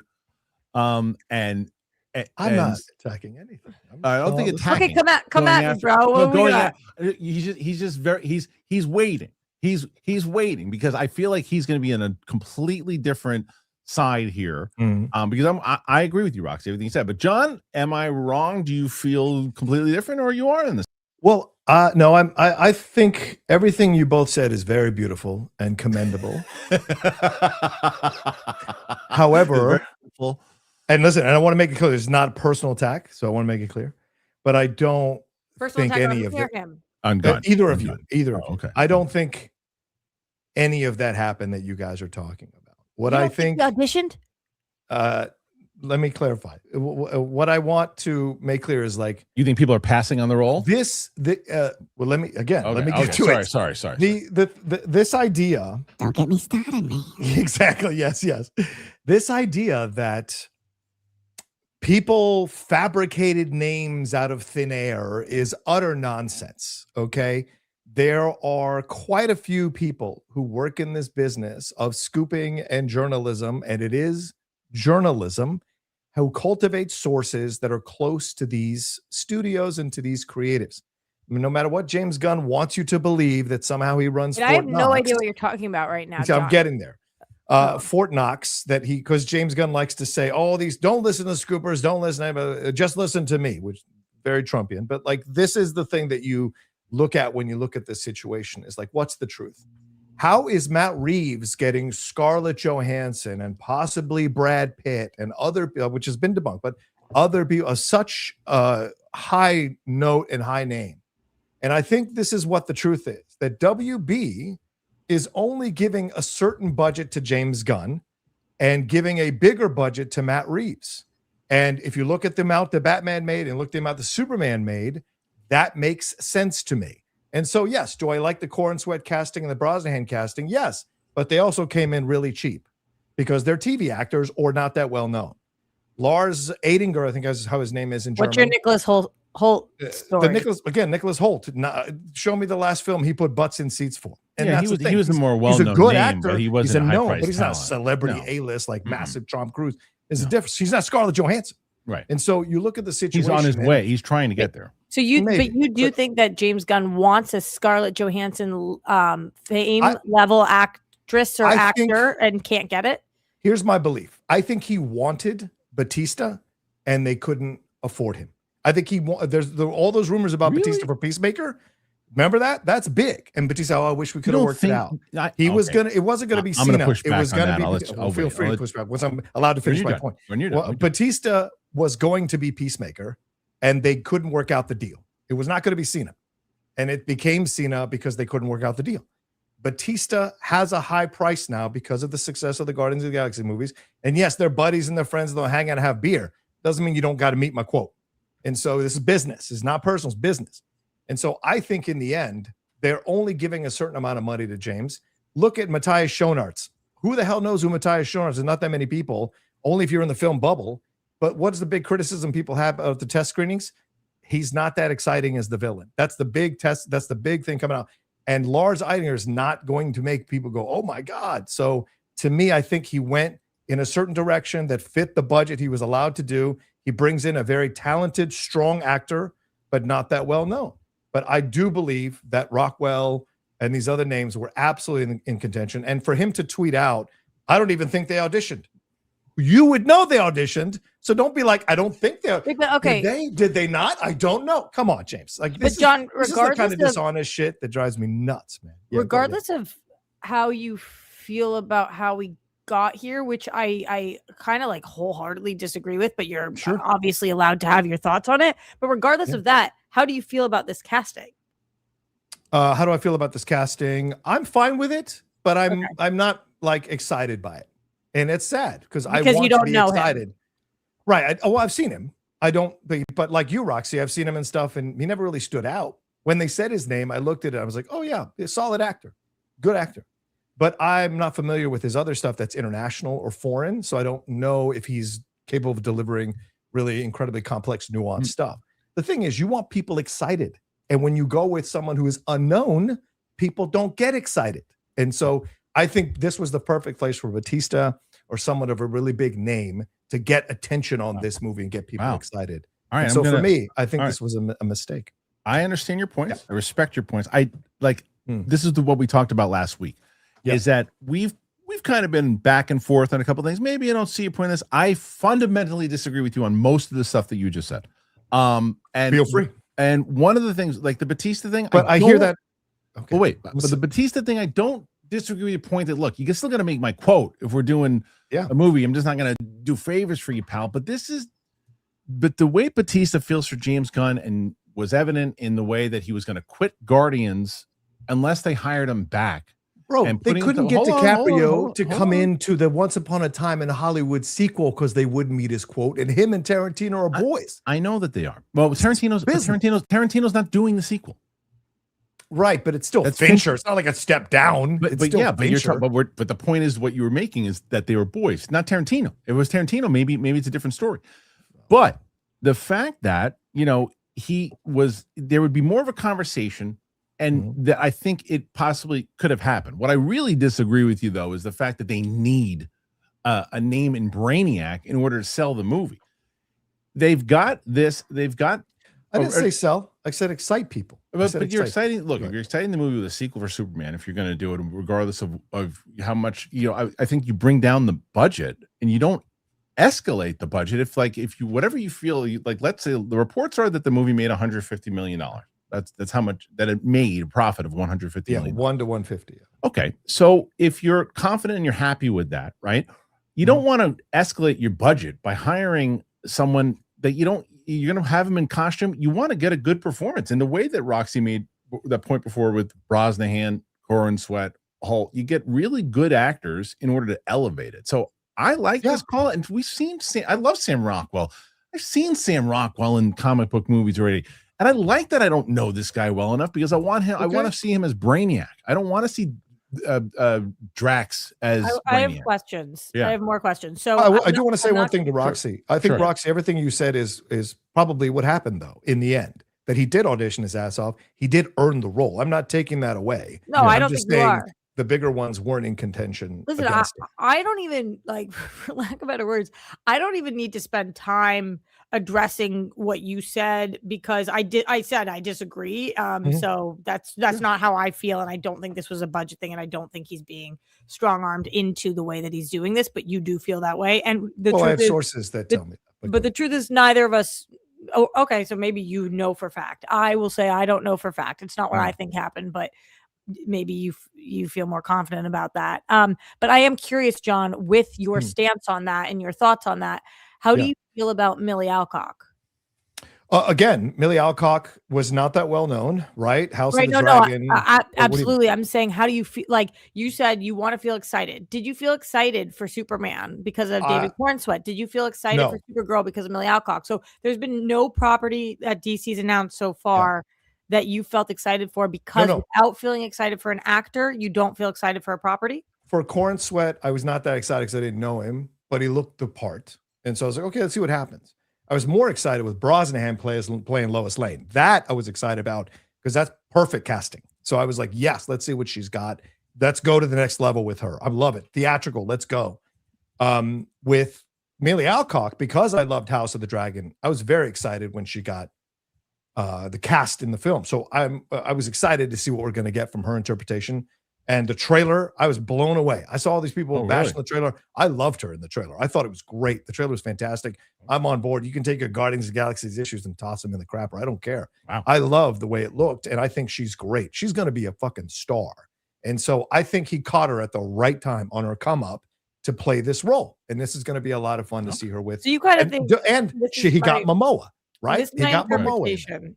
This is my interpretation of what you're saying. Tell me if this is right or wrong. Sure. So you actually think that if James Gunn is being handcuffed right now with his budget, he's actually doing a really good job with the casting, with the resources he's being given? I would say yes. I think that's totally fair to say. 100%. He is picking the people, and they were. But then again, we only have one movie, right? To base off of. We don't have enough games. Some people. Okay, are saying just curious. Supergirl test reactions were good, not great. So we'll see how that movie pans out. And we'll see how Man of Tomorrow pans out. But listen, let's make it clear. Yes, whatever my issues are with James Gunn, PR-wise, and how he handles himself on social media, which I think is abhorrent, I love his movies. Like, I want to make it clear. You like Superman. I love his movies. And you like Superman a lot. I have Superman in 4K right here. I bought it at Black Friday. Yeah, because I wanted to have that movie. Yeah. Okay. All right. Listen, this is what we do in this show. We have conversations. We've discussed. I wish more people would do it. Instead of screaming and yelling at each other. So put your thoughts in there. Let us know. What do you think about the casting? Does it make sense? Do you agree with John? Do you think that maybe they should have spent a little bit more and got somebody that's going to get people excited? Or do you say, no, listen, let's see what this guy can do.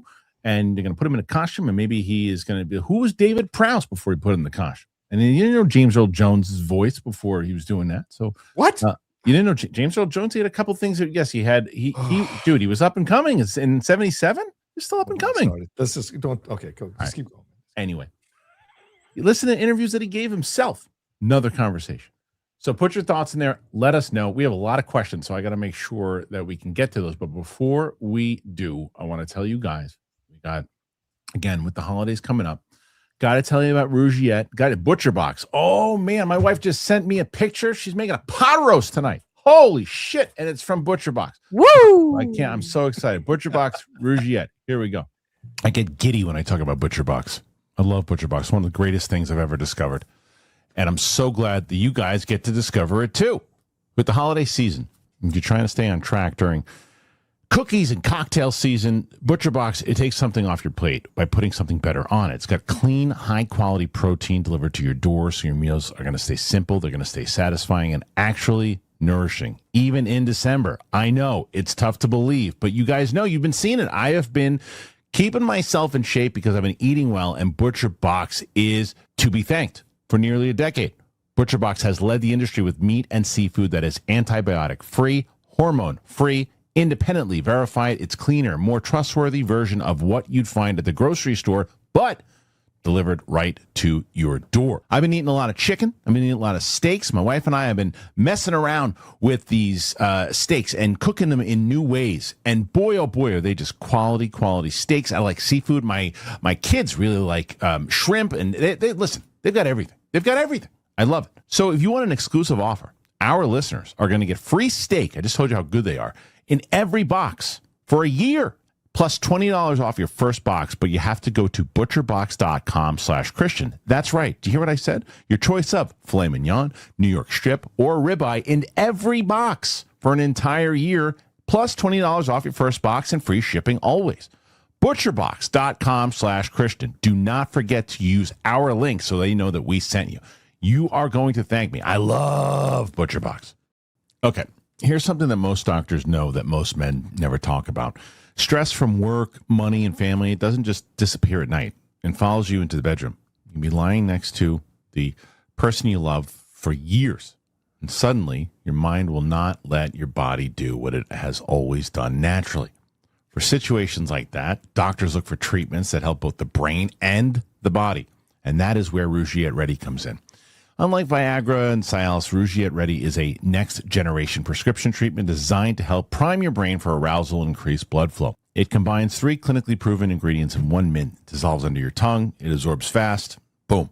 Most men are ready in about 15 minutes on average, so you can stay present, confident, and in control when the moment is right. Now, over 150,000 men have already made the switch to Rougiette. Getting started? Easy. Rougiette connects you with a board-certified doctor online, and your order ships discreetly to your door. For a limited time only, head to Rougiette.com/Christian. You're going to get 15% off. Rougiette, RUGIET.com/Christian. Get 15% off your order. Trust me, you don't want to miss it. Thank you to Rougiette. Thank you to Butcher Box. Oh my goodness, I'm so excited for you guys to try Butcher Box and Rougiette, man. All right, you guys ready to try to do this? You guys ready to try to do or do not. Don't try. All right, Roxy, that's good stuff. It's almost ironic because that is me trying. You know. Like that is that isn't due. I know. I'm sorry. All right, listen, we do have actually right now 81 showing 80 here, but 81. Let's go. Come on, let's get to 200. Yes. Kind of elite behavior by R&R. Yeah. Yes. Exactly. Absolutely. All right. Listen. The first one that isn't showing is Expedition. This is from Johnny Patrizia, he starts us off. Expedition 33 won 9 awards at the Game Awards, but 2 have been revoked because of AI. Developers said AI was used for placeholder textures. Thoughts? This is going to happen more and more and more and more. Where there's going to be more AI stuff used and more people debating whether or not it was and how much. And even when you had that, what was the one Adrian Brody won for last year? Brutalist. When the Brutalist AI thing that happened and all those things, there's gonna be more and more of these things. I have a very different opinion on this stuff. So what do you say, both of you guys, any opinion on it? Go ahead, John. Only this, that I just found out about the game over the weekend, and I'm going to pick that thing up. It's sold out everywhere. Yeah, here it's good. It's a French game. It's supposed to be amazing. But here's the thing. All of us care in our bubble, but a majority of people don't give a fuck. They just want to be entertained, and AI entertains them. And we're seeing companies now releasing 2 Christmas ads, McDonald's and McDonald's and Coke, all AI. Wow. So these are just the last gasps that we're doing now to stem the tide, but we will be caught up in a tsunami of AI very, very soon. So unfortunately, that's just the truth, in my opinion. Rox, got anything on that one? Yeah, it's hard to debate facts. Yeah. We're doing irreparable damage that we will not be able to be undone. True.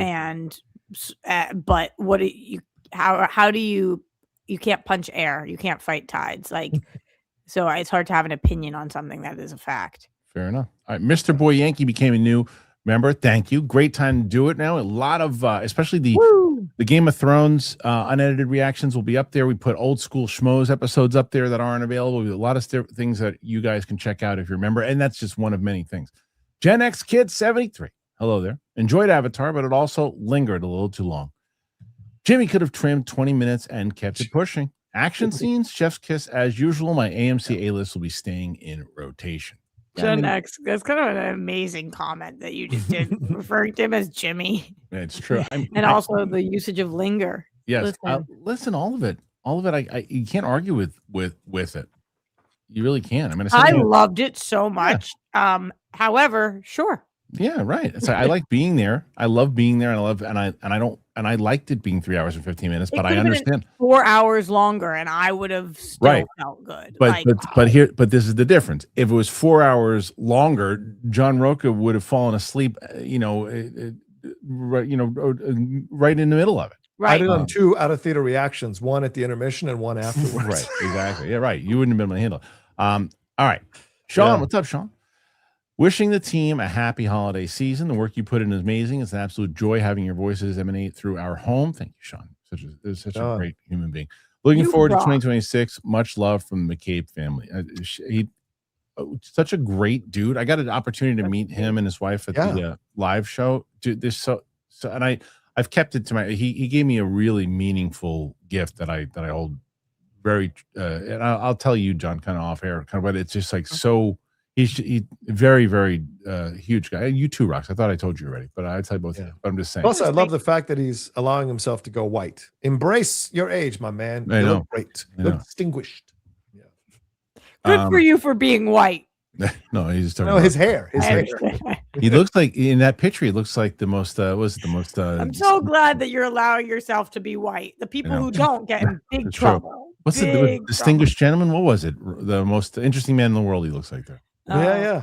The DX Batman. Hello there to you as well. 86 guys. Hello. Making You've it got hard to for Callan jam, Alfie. Christian. You've got to jam. I know. I'm moving.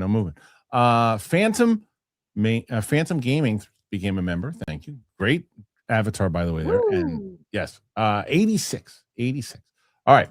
Colonel Stephen Lockjaw. You guys like black girls? I love black girls. Just love them. That's the only scene Leo and Sean have together in the whole movie. Incredible. It is an absolutely amazing scene.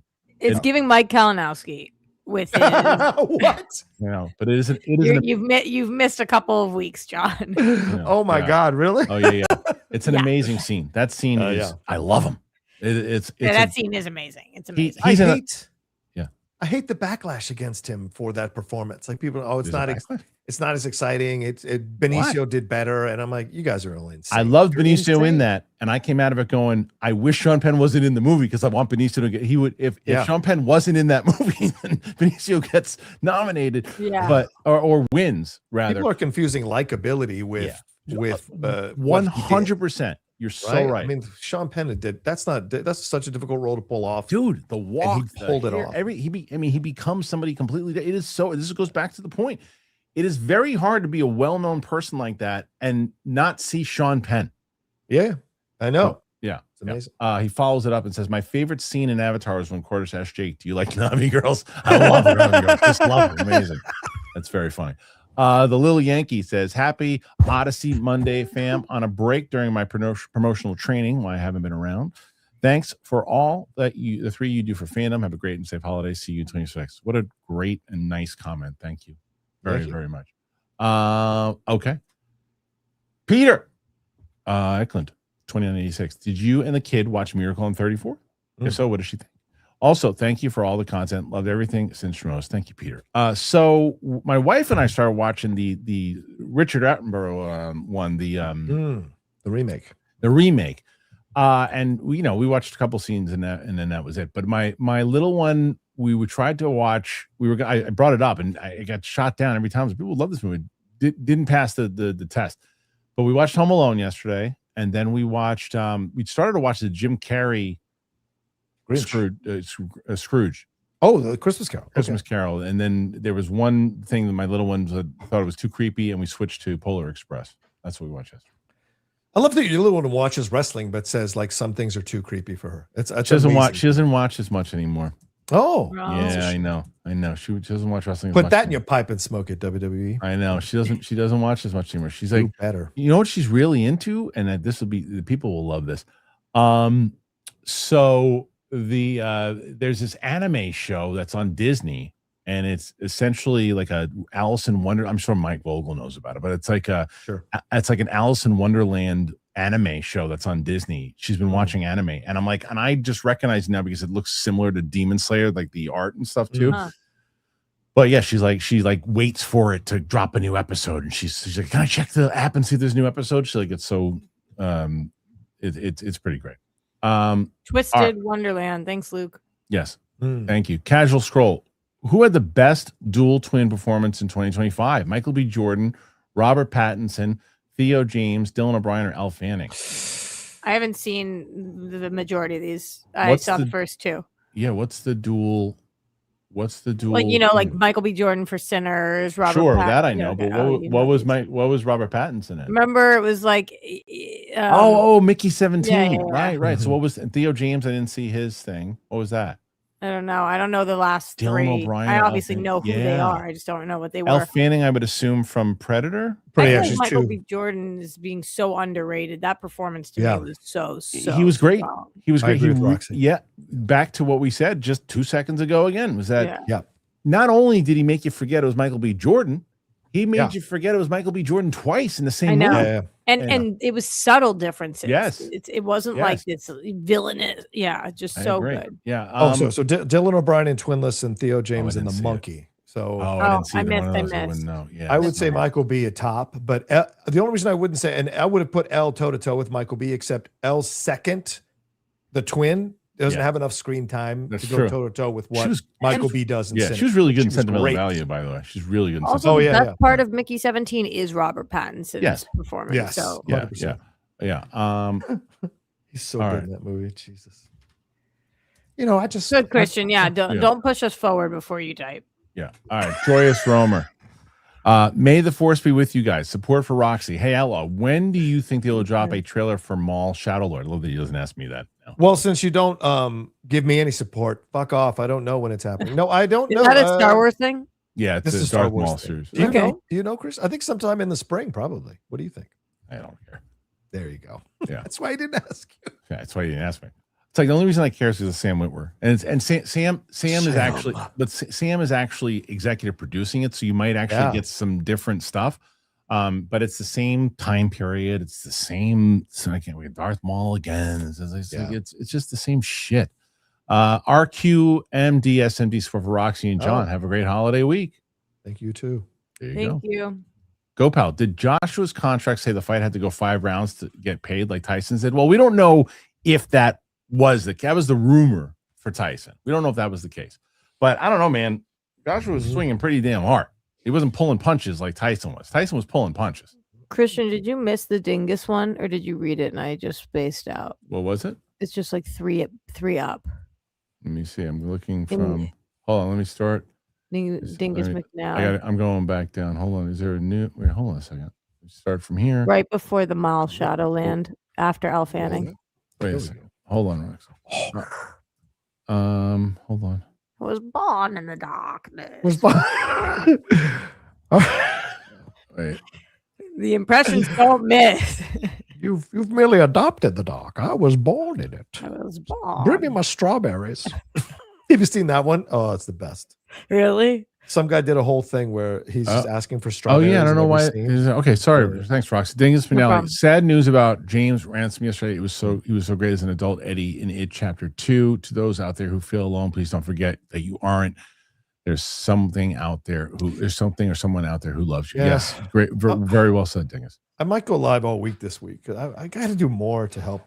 I feel like I have to do more to help. I know. I hear you. I know I'm an asshole, but I still want to help people. So I don't think you're an asshole at all. No, thank you. I don't. My bestie Jeff, he's an asshole. Love him, but he's an asshole. Oh, Jeffy boy? I love him. You guys know he's my guy. Right. But he can be a little of an asshole. You're not an asshole, John. Thank you. Michael, support for the Three Amigos. Have a safe and wonderful Christmas. It's going to be 41 degrees Christmas Day, so I'll be indoors with the aircon on full blast. 41 is not that cold here. It was 27 here the other day. Corn Emperor, Roxy and Roca, Merry effing Christmas. There you go. Hell yeah. 100%. Let's go, Corn. Let's go. You guys are at 94. I mean, keep it coming. Actually, 95. Darth Vader's burnt asshole. Ew. Saw Avatar, thought it was fine. Doomsday trailer had 0 pop. Wow. Odyssey. Hearing that from a lot of people. Yeah. Odyssey had people excited, but I think people underestimate Mando. My theater was excited each time Grogu came on. He makes a point. It's like that's what they're banking on. They're banking on the fact that, people will, the casual fan will run out to see it. I still think that anyone who thinks that movie is making over $1 billion should get their head checked out. If you think it's going to make more than $1 billion, if you think that movie's going to make $2 billion, you shouldn't be able to speak on a microphone. What happened? No, I'm just saying. If John's laughing like he knows something we don't know. No, I just know the positive Star Wars people. I can see them going like, "Oh, it's gonna make $2 billion." I know it. All right. If this are you Mance? I will tell you right now. I will tell you right now. I'll make this bet. Anaconda's the best film of the year. I've lost this the last time I did this, but I'll do it. If Mandalorian and Grogu makes $2 billion, I will shave my head on the air. Ooh, 100%. No, you shave your balls on the air and your head. No, that'll be out of the. That'll be That's done. $2 billion. Yeah. Why do you want that, John? I know it's true. Happy Christmas. Thank you, Joey. I just wanted to get it. You too, Joey. Edit the movies. Roxy and Roca. Woohoo! Happy holidays. I know nothing about boxing, but I do know I can't stand the Paul brothers. Didn't watch. Happy he lost though. I don't hate them. I heard a lot of people say that. I heard. Yeah, it's true. I don't hate them.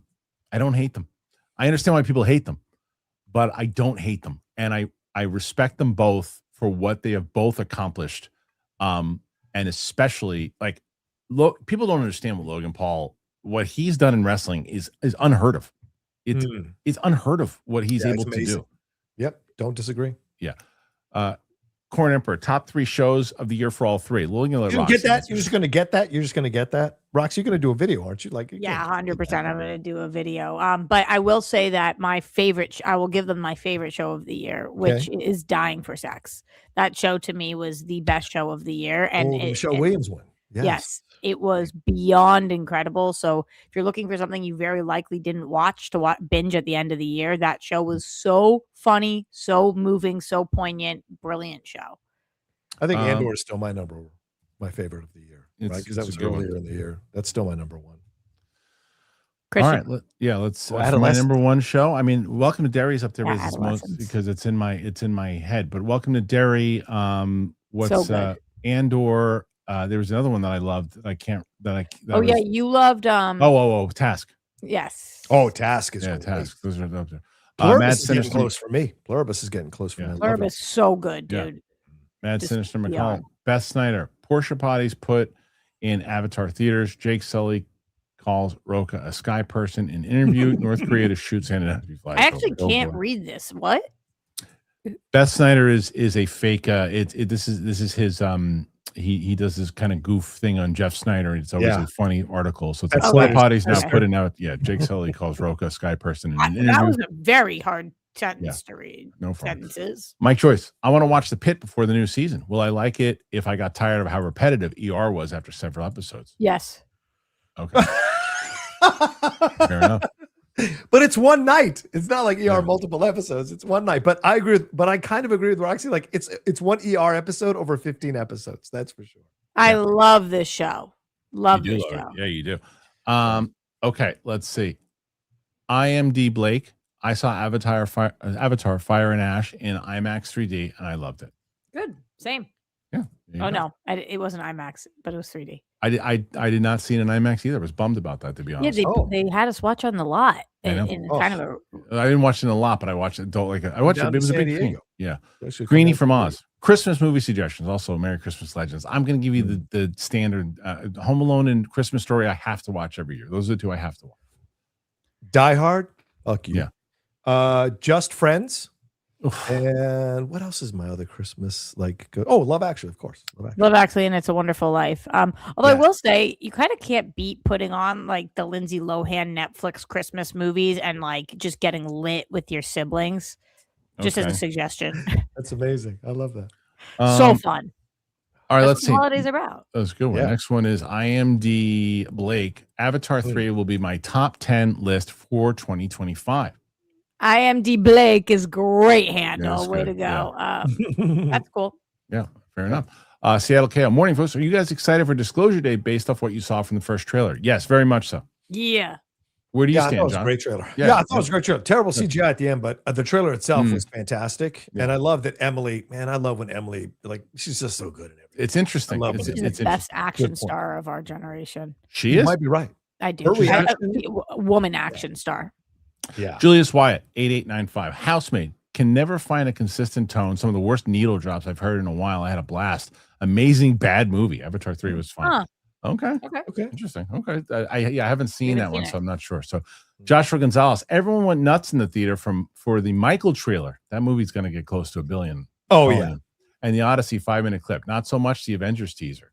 Guys, the thing that I saw, again, watched it for like a split second because I don't want to be spoiled on it. It seemed like canned excitement. It didn't seem like real. It didn't seem like it seemed like someone put excitement in there, like the cheering and stuff. It didn't seem like it was actually happening in the theater. That was interesting. Yeah. Greenie from Oz. Hate to say it, but I kind of hope Avatar doesn't get the numbers it needs to make sequels. I'd rather see James writing something fresh and new. I think that's what John was saying. Yeah, he said he's working on a new Terminator movie. So if that's true, get that into production now. I just watched all of those for Real Rejects. I hadn't seen them. I really loved the first two. Yes. I like Dark Fate, although a lot of people don't like Dark Fate. So, John, I watched Dark Fate when it was in theaters without seeing another Terminator movie, and I liked the movie. Now I just watched it after watching the other ones, and I was like, I have changed my mind. Oh, okay. All right. Even though I liked parts of it. Yeah. Yeah. I can understand. Okay. I just was never a John Connor fan. You're killing me, Dom. Stop, Roxy. Don't bring attention to it. There's something going on. Mike Joyce. I'm a big fan. There's no way not to bring I'm attention. I'm a big fan of the Avatar franchise, and I'm a big fan of the Avatar franchise, and even I think James Cameron should move on from it. He's too talented to stay on franchise for 20 years. Yeah, I think so. Fair. Yeah, I think he's not going to be. I mean, I want to see him do, and he won't do this, but I'd like to see him do a $70 million Terminator movie. Okay. He'll never do that. No way. Ronaldo Whiskey, happy non-denominational winter solstice holiday season. Everyone, Roca, have you decided what your favorite movie theater in San Diego area is yet? Yeah, it's the Angelica. It's the one right by my house. Leather seats, only 40, 50 people in the theater for every showing. And in terms of seats, good food and really good service. And I love those guys. They're great stuff. And they have a nice selection of films that they show. Sounds nice. Carlton Rudder, London calling. Love and support to you all for Christmas. Thank you for the great content in 2025. And here's to raising a glass to an amazing 2026. Thank you. Hell yeah, Carlton. London calling. I am D. Blake. I watched After the Hunt yesterday. Probably the worst movie I've seen. Wow. Worst movie you've seen? I don't know about that. Just didn't work for me ever. As a writer, I thought the script was not very good. I agree with John. I think it was long, but I actually really liked it. I thought it challenged society. You're a little too young, IMD Blake. Watch the movie again in 10 years. I think you'll get a little more out of it than you would like in your 20s or early 30s. I thought the script was actually I thought the movie went on a little long, but I thought the script was pretty solid. I like the script too. Yeah. Doug Developer 8850. What's a perfect length vacation for you guys? Scientific research says 8 to 9 days. They say it peaks at 9 and you start to miss home after that. 8 to 9 days is great. It's a matter of you can afford it. Depends where, when. Yeah. I think like 4 days, because otherwise I start to get very stressed out. Right. I don't like to leave my home, so I'll say no days. 8 to 9 hours tops. My vacation. I don't think we're a good focus group for this question. Yeah, no. I build my house like a vacation house, so I enjoy where I live. Yeah. All right, let's see. Next one after that is Future Millionaire 26. Happy holidays, folks. And happy holidays, Future Millionaire. I like that manifestation. Me too. Yeah. Hank Pim, Gunther's promo was great. Few words, big impact. I did see it. You didn't like it, John? It was lukewarm, the reception. I don't know what big impact he's talking about, but good promo. Just lukewarm was the heat. Yeah, well, I think they're taking it out on him when they want to be taking it out on Triple H. On Triple H, yeah. Okay, let's see. After that, Hotel Nerd, currently writing a book, and it sparked something in me, and now I want to start doing screenwriting when done. Tips to start: film school or just do it? I just do it. Just do it. I super duper think you should learn how to write a script, but you do not need to go to film school. Take an online masterclass, something. Just figure out how to write a script. Masterclass. Yeah. Also, Roxy, everyone's writing books. All our friends write books. Everyone's writing a book, Roxy, because the IP stuff right now is so hot. But no, I not only do I not write a book, I don't read a book. Yeah. Yeah, perfect. Well, there you go. Cadaver 82. Ever think to have downtown Griffin Newman on any of the shows? He's got an audience of Blank Check as a filmer super nerd. Plus, he's in New York. I know. You know what's funny is that Griffin and I get along very well. Like when we was in Schmodown, like we get along very well. I haven't spoken to him since I've been back, and I don't know if it's my fault, his fault, or nobody's fault. We just haven't spoke to each other. But I should probably do that. It's like when he was on Finstock Exchange. We didn't speak to each other either. Oh no, not at all. Snooty little guy. No, I didn't have enough followers for him. I didn't have enough followers. Stop. He wasn't snooty at all. Go, pal. Anyone but you opened in 1222. I followed him too, John, and he never followed me back. Yeah. Screw you, Griffey. No, mine's not screw you. I think that I was trying to flirt with him. Oh. And I don't think it went through. No. I think it went through. I don't think it was received. You think it was reciprocated? Yeah, I don't think it was reciprocated. That's what I think at the time, if I'm remembering correctly. That's fair. Anyone but you opened at 1222 and built for 3 weeks. Yeah, but anyone but you didn't have much competition, bro. And it's just not the same situation, I'm telling you. We'll find out next week. Cadaver 82. Happy holidays, you three. Thanks for all you do. Thank you, Cadaver. Really appreciate it. I love that picture, Cadaver. Yeah. Is that you? That's great. That is great. IMDb Blake. Una Chaplin is beautiful. Just saying. I mean, look, Performance was great. I'm glad she didn't get redeemed. I really, Don't ruin it for people. I know. What's wrong with you? I know. But I do like I did really like her performance. I wish they would have used her. Damn good actress. She's great. Yeah. She was great. She's Chaplin's like granddaughter or great granddaughter. Yeah, Charlie Chaplin. Yeah. Well, there you go. He follows it up with another really big one. Thank you. I watched The Bodyguard for the first time and I loved it. Kevin Costner was very good, but Whitney Houston for me personally was outstanding. She was very good in that movie. And damn, she was beautiful. Yes, she was. This is a movie I would rewatch. Classic. It's a really cool, old school kind of nice movie. What a fun movie to find for the first place. If you want to enjoy Whitney more, watch Waiting to Exhale as well. She was damn good. I've never seen IMD Blake before, and he's coming in hot today. Real hot. Real hot. Yeah. What about Bob? Oof. Have you guys seen Problem Child with John Ritter and Gilbert Gottfried? Of course. No, I haven't. You've seen that, John, right? Yeah, not my cup of tea, but yeah, I like the first one was good. The second one they overdid it. Kids irritate me, so a film about irritating kids. Go pal. Roxy, did you watch The Night of with Riz Ahmed, Sophia Black?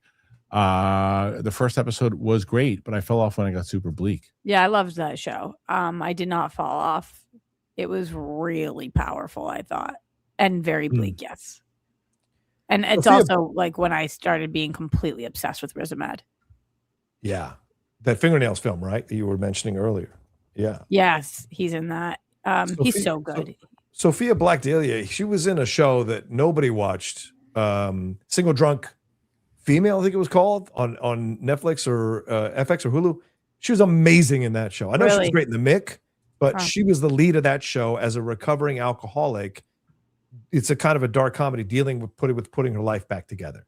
It's exceptional. And JoBeth Williams, I think, Elizabeth Perkins played her mom.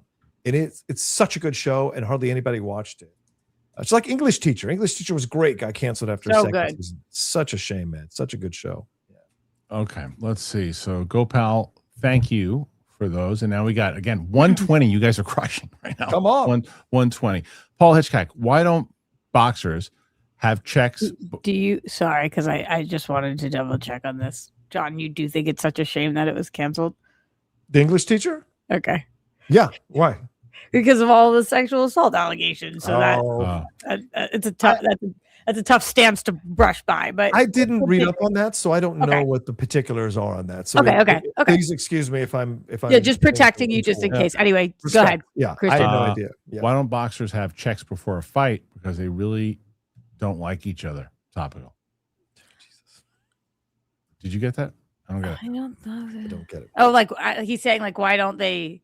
And then have sex. The joke is like, why don't boxers have sex before? Because it threw me it's off. a funny one, Paul. Good one, Paul. If Mikey would be laughing. I get it now. I know why he couldn't write it because it wouldn't have went through, but I lost yeah, but this is what we do. SEGGS. That's what you're supposed to do, guys. That's what we all know now is segs. Yeah. Colonel Stephen Lockjaw, I saw both your reactions, Kristian. You laughed more in one battle than anything in Superman. Is Gunn's humor tired and predictable now? I say yes. I just feel like sometimes it's unnecessary. I think you don't have to make it. Sometimes it's unnecessary. And sometimes the jokes like, look, I've been saying this since Guardians 2. Yeah. Guardians 2, I like a lot more than I did when I initially saw it, but I still feel the same way. There are times when not everybody needs to have a joke.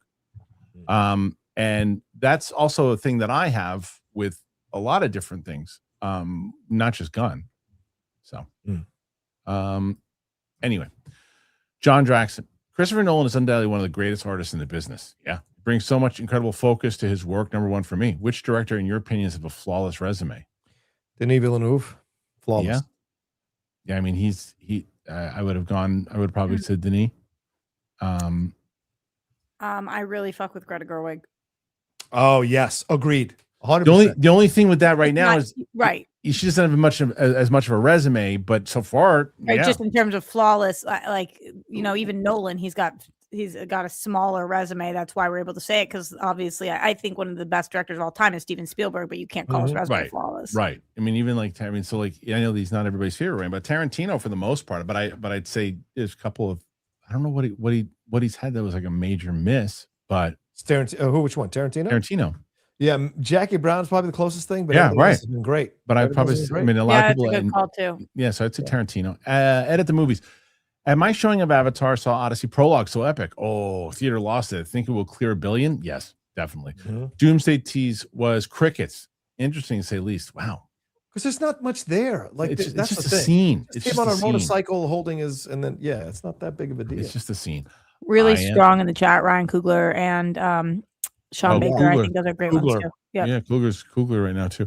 IMD Blake. I saw the 6-minute prologue about the Odyssey at Irvine Spectrum and IMAX, and guys, it was incredible. Oh, I love hearing that. That's where I'm going to see it. If I'm going to see it this week, love hearing it.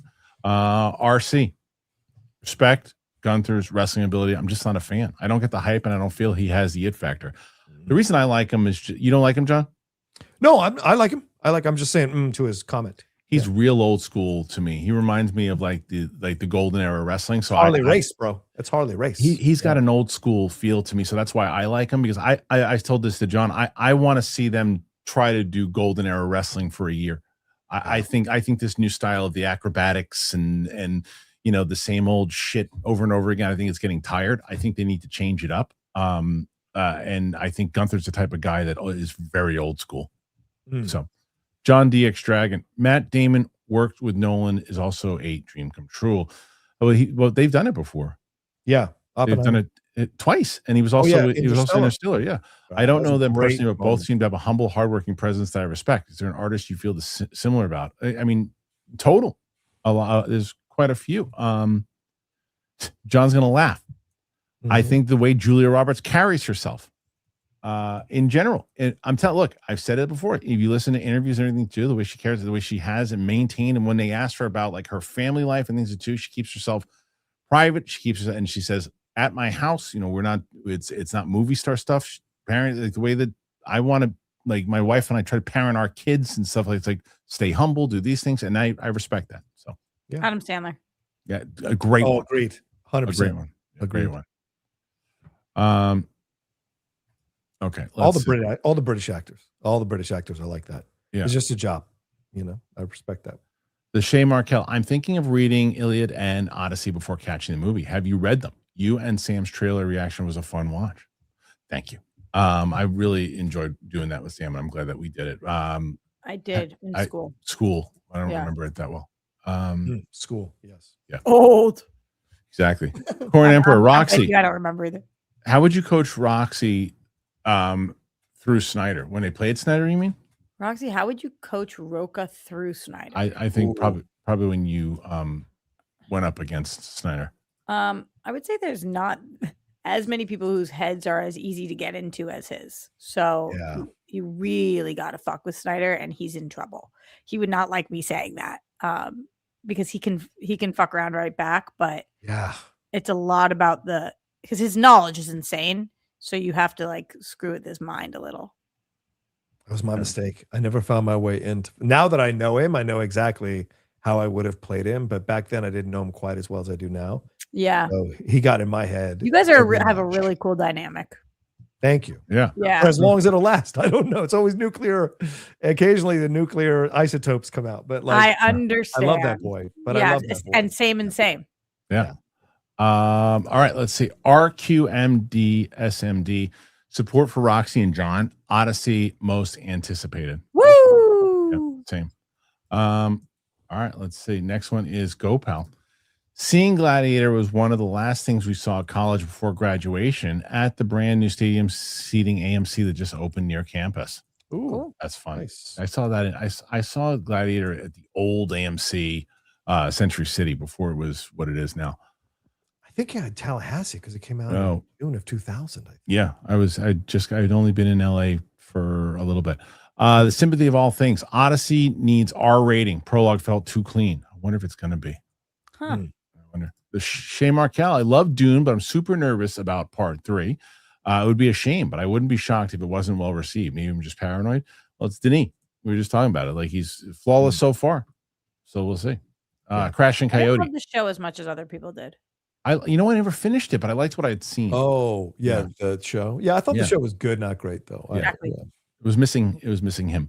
I saw Prologue. It was epic, but PG-13 trailer was super disappointing compared to R-rated Trojan Horse sequel in theaters. Wish I only saw Prologue. So is it rated R though? The movie? I would think it would have to be rated R. I think he just meant the trailer was not, but I don't know. Yeah. Trailer wasn't as R-rated as he was hoping. Okay, let's see. I'm doing this because this is for the next question. And here it is. And Peter, Christian, could Arnold do The Night Before Christmas? Let's see if I can do it. Yes. It's the night before Christmas. There's all to the house. And then the creature was stirring, not even a mouse. It was the smallest super chat, so that's all you get. That's perfect.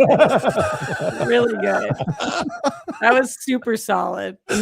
RC, Pluribus really needs to get to the point. I like the show, but they're really dragging it. Oh, that show's Be still patient. I don't feel that they're dragging it. Patient. I actually really do enjoy the show. Yeah, I love it. Well, Christian, Wow, it rocks. what's your favorite part? The fact that, he, what's his face, did the thing. Yeah. Trey Porter. I just saw the Odyssey prologue in theaters. Badass. Oh, Christian. Oh, Christian. Wow. Colonel Stephen Lockshaw. I look forward to his questions now. Did you like that Willa never told Leo that she's not his daughter, but she's the Colonel's daughter? I mean, spoiler, but whatever. Yeah, I don't know what why the do reaction. people spoil the movies? Well, I mean, this has been out for a little bit, but still, I don't know what his reaction would have been. I don't want to get too much of a spoiler, but I like all the choices. I liked it. I loved it. I really liked it a lot when I saw it the second time. I mean, let me rephrase that. Really liked it the first time I saw it. Loved it the second time. Yeah, I've seen it 4 times now, and it gets better every time. It's so just such a good movie, man. 4's a lot. It's really good. All these people complaining about it. Kiss my yeah.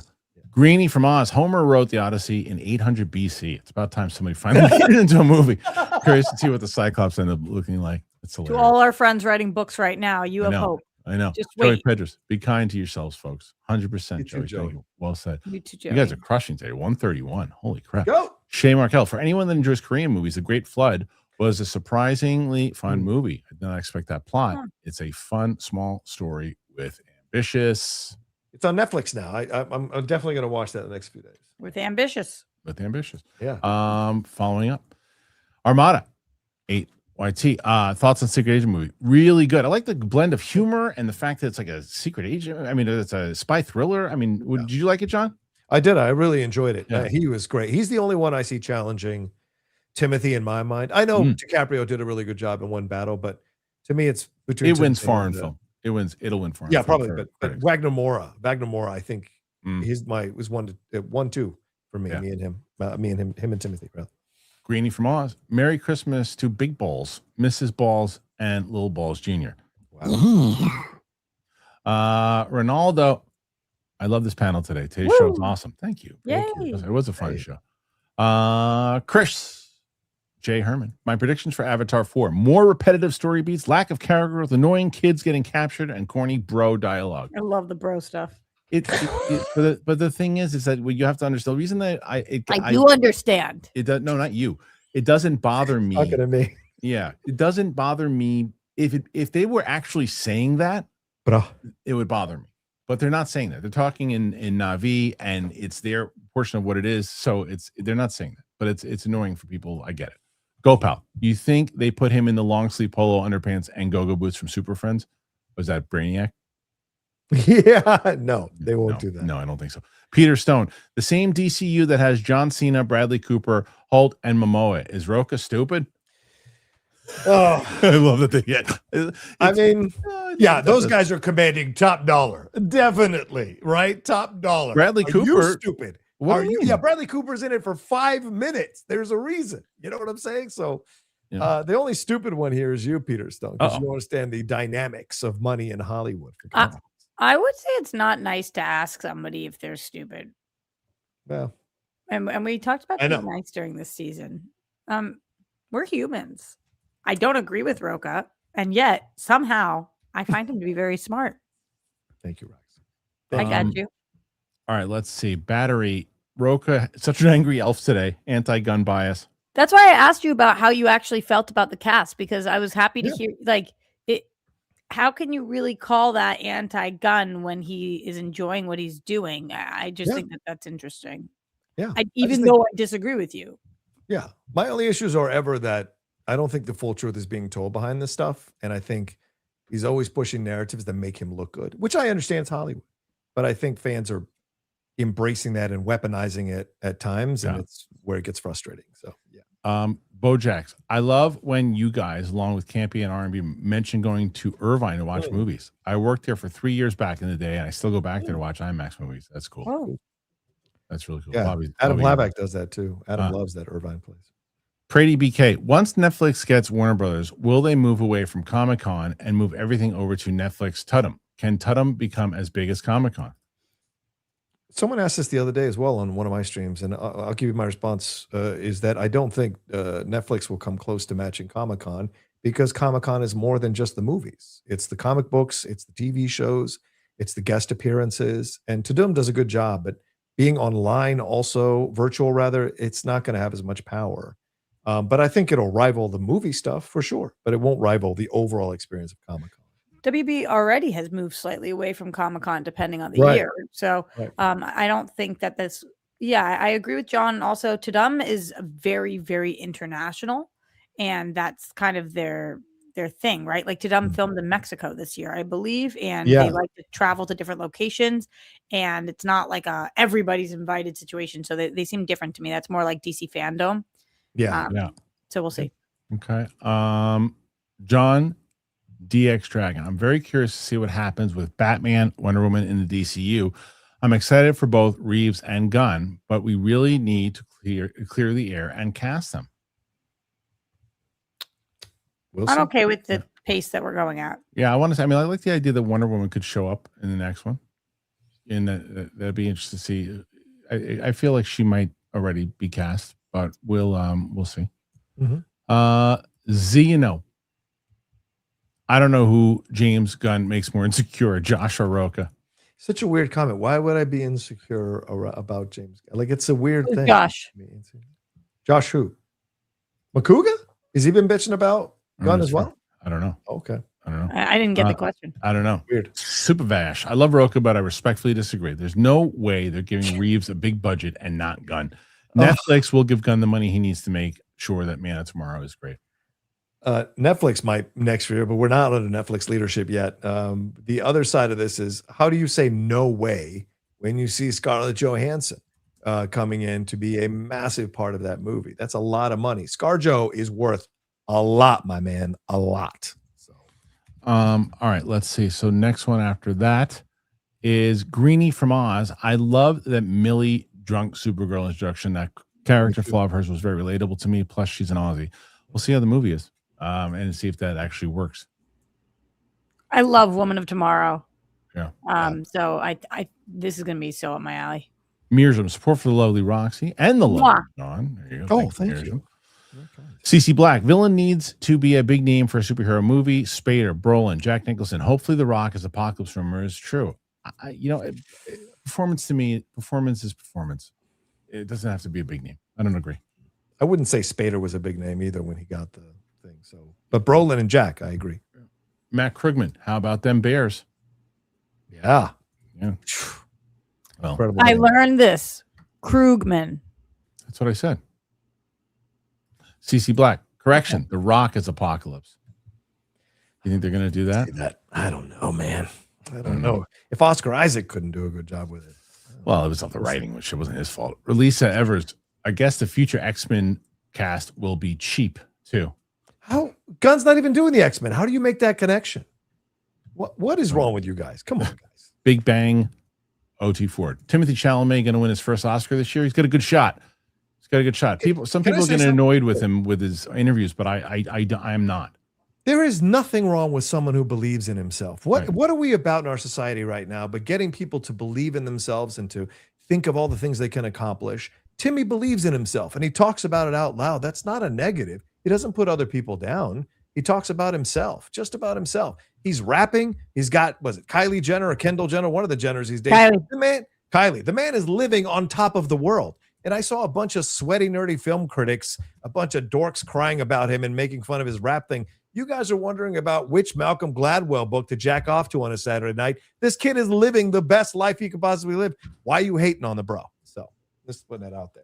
Timmy is great. More power. We don't like people to be depressed, but then we don't like when they're proud of themselves. But then we don't like when they're there's no happy fucking minds. Go, pal. Mr. Cameron isn't afraid of making movies too long. I mean, when you got receipts. Zort 1. I think There's a creator issue. ScarJo does Wes Anderson movies for scale, but demands millions to do Jurassic. So if they wanted to be in Soups and like the James in the story, they would make it work. I mean, it's like Nolan too. There's no way Nolan's playing everybody at their top rate. You can do it because you're in a Nolan movie. Right.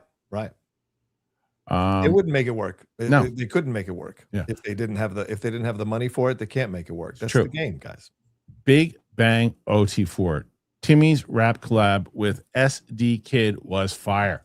Listen, Al Geeb. Yeah, I hear apparently he can really rap, huh? Yeah. Armada. Will Nuremberg be an Oscar consideration? I don't think so. I liked it and John liked it, but I don't think no one's talking about it. I know, man. It's a shame. I thought Russell and Rami were great in that. I thought Russell could have been nominated. Greenie from Oz. When it comes to AI and writing, it's missing that little thing called humanity. When your writing just uses your life experience and struggle as your source material, that's what AI will never have on us. See what you're saying? I don't know, but I personally will never be as interested in a script if I hear it's written by AI. That I don't know that it actually won't be as good, but if that is something I'm told, it's like when you walk into a restaurant and it has a B rating, even if the food is delicious, you know it has a B rating, and you know that the food could be dirty. Like it just doesn't hit as home to me. Yeah. All right, let's see. Next one is Mirjam. Happy holidays to you, Roxy, John, and Christian. Obsessed with you here, Jim. Yeah. Isaiah Smith. I'm not going to watch any more Odyssey trailers. I already have my money. Going to try to watch any for Dune 3, but I don't think I have the willpower. Yeah. I try to not watch a lot of trailers either, but for work, sometimes I have to. Sinacaro. Happy holidays. Favorite holiday memories? I mean, look, I had a good one over the weekend. We had a nice holiday party. Yeah. It's nice. Oh, with my mom. I have so many. She crushed. She used to get us a different calendar every Hanukkah. That was like her every year based on like what we were really into. And that's what I always think about, her like knowing us so well and which calendar we were going to get that year. Climbing off my deathbed to join Dan Murrell to beat Bibiani and the kid and Schmoedown Spectacular. That was a great Christmas memory. Go, John. That was the most stressful day for me. I'm like, oh my God, one of my biggest stars is sick, not coming in. Team match sucks. That was a bad day, bro. Yeah. Big Bang OT4. Chainsaw Man, the movie. Res Arc was my favorite anime movie this year. 10 out of 10. Highly recommend. Okay. Yeah, here's good things. Matt Krugman, thanks for the masterclass ads and code. Good. Finally signed up this weekend. Time to cook better and write better in 2026. It's a great time to join. Great time. Thank you, Matt Krugman. Yeah, totally. Eric Henderson. Mr. I crap and shits. Where's our handles? I don't know why they do this. Roxy, I hope you had a joyous Hanukkah. Christian, Merry Christmas. Roca, Happy Kwanzaa. Thank you. Amazing. Thanks, dude. I'll take it. I'll be an honorary black man. I love it. Roxy, is it over? Hanukkah was yesterday, right? Or is it over? Last night was the last night. Right on. So it's sundown to sundown. Happy Hanukkah, Roxy. Thanks. Belated. Mr. J. Anderson. Just wanted to jump in and say Merry Christmas to you three and your families. I know it ain't a huge donation. $1 is a nice donation. Thank you, Mr. J. I had a very expensive year stacking firefighting, diving, and rescue specialization courses. Thank you, Jay. That's amazing. Thank you. Yeah. Christian, the one above that I think you skipped too, just before you keep going. I have to use the restroom real quick. I'll be right back. And I have to go in a few minutes. All right. Yep. Supafish. Paul Joshua fight was as one-sided as U-Bowl versus Jeff Snyder. It's a great one, and it's true. This should be a rematch. Sean McCabe, most interesting man in the world. Looks can be deceiving. I had a great weekend for movies, though. Sisu 2. I hope that was good. The Running Man and so F1. Excited. All fun. Yeah, me too. I'm so excited for Sisu 2. I loved the first Sisu. I got to see the first one. Oh, Joey God, Christian. I know. It is so badass. You're going to love it. That's what I hear. Joey Pedros, Rocks, are you a Scrubs fan? Looking forward to the reboot in February? Yes, I am a Scrubs fan. Yeah. I am cautiously really optimistic about the reboot. I've heard good things. Mike Joyce. Pluribus finale. February, though. That's so soon. Holy crap. Crazy. Predictions. Don't give predictions because nobody's. My Pluribus finale predictions is that we're not going to get all the answers that you're hoping for, and it will lead to a season 2. Kiki and DeLuca, thank you for doing the Demon Slayer shows. Thank you. Yeah, I know. Look, I really like it. I can't say that we're not going to keep going. I just it just is frustrating because it's just so damn good, and I want people to see the action. I want the anime. If everybody talks about the anime community is like, where are they? Where are they? Gopal, the Michael trailer in my head was John Travolta. Fair. The great Derek Johnson. I want to make a bet the entire show. The Odyssey will bomb. If I lose, I'll donate $600. If I win, every person who bet against me has to wear a chicken beak for the entire show.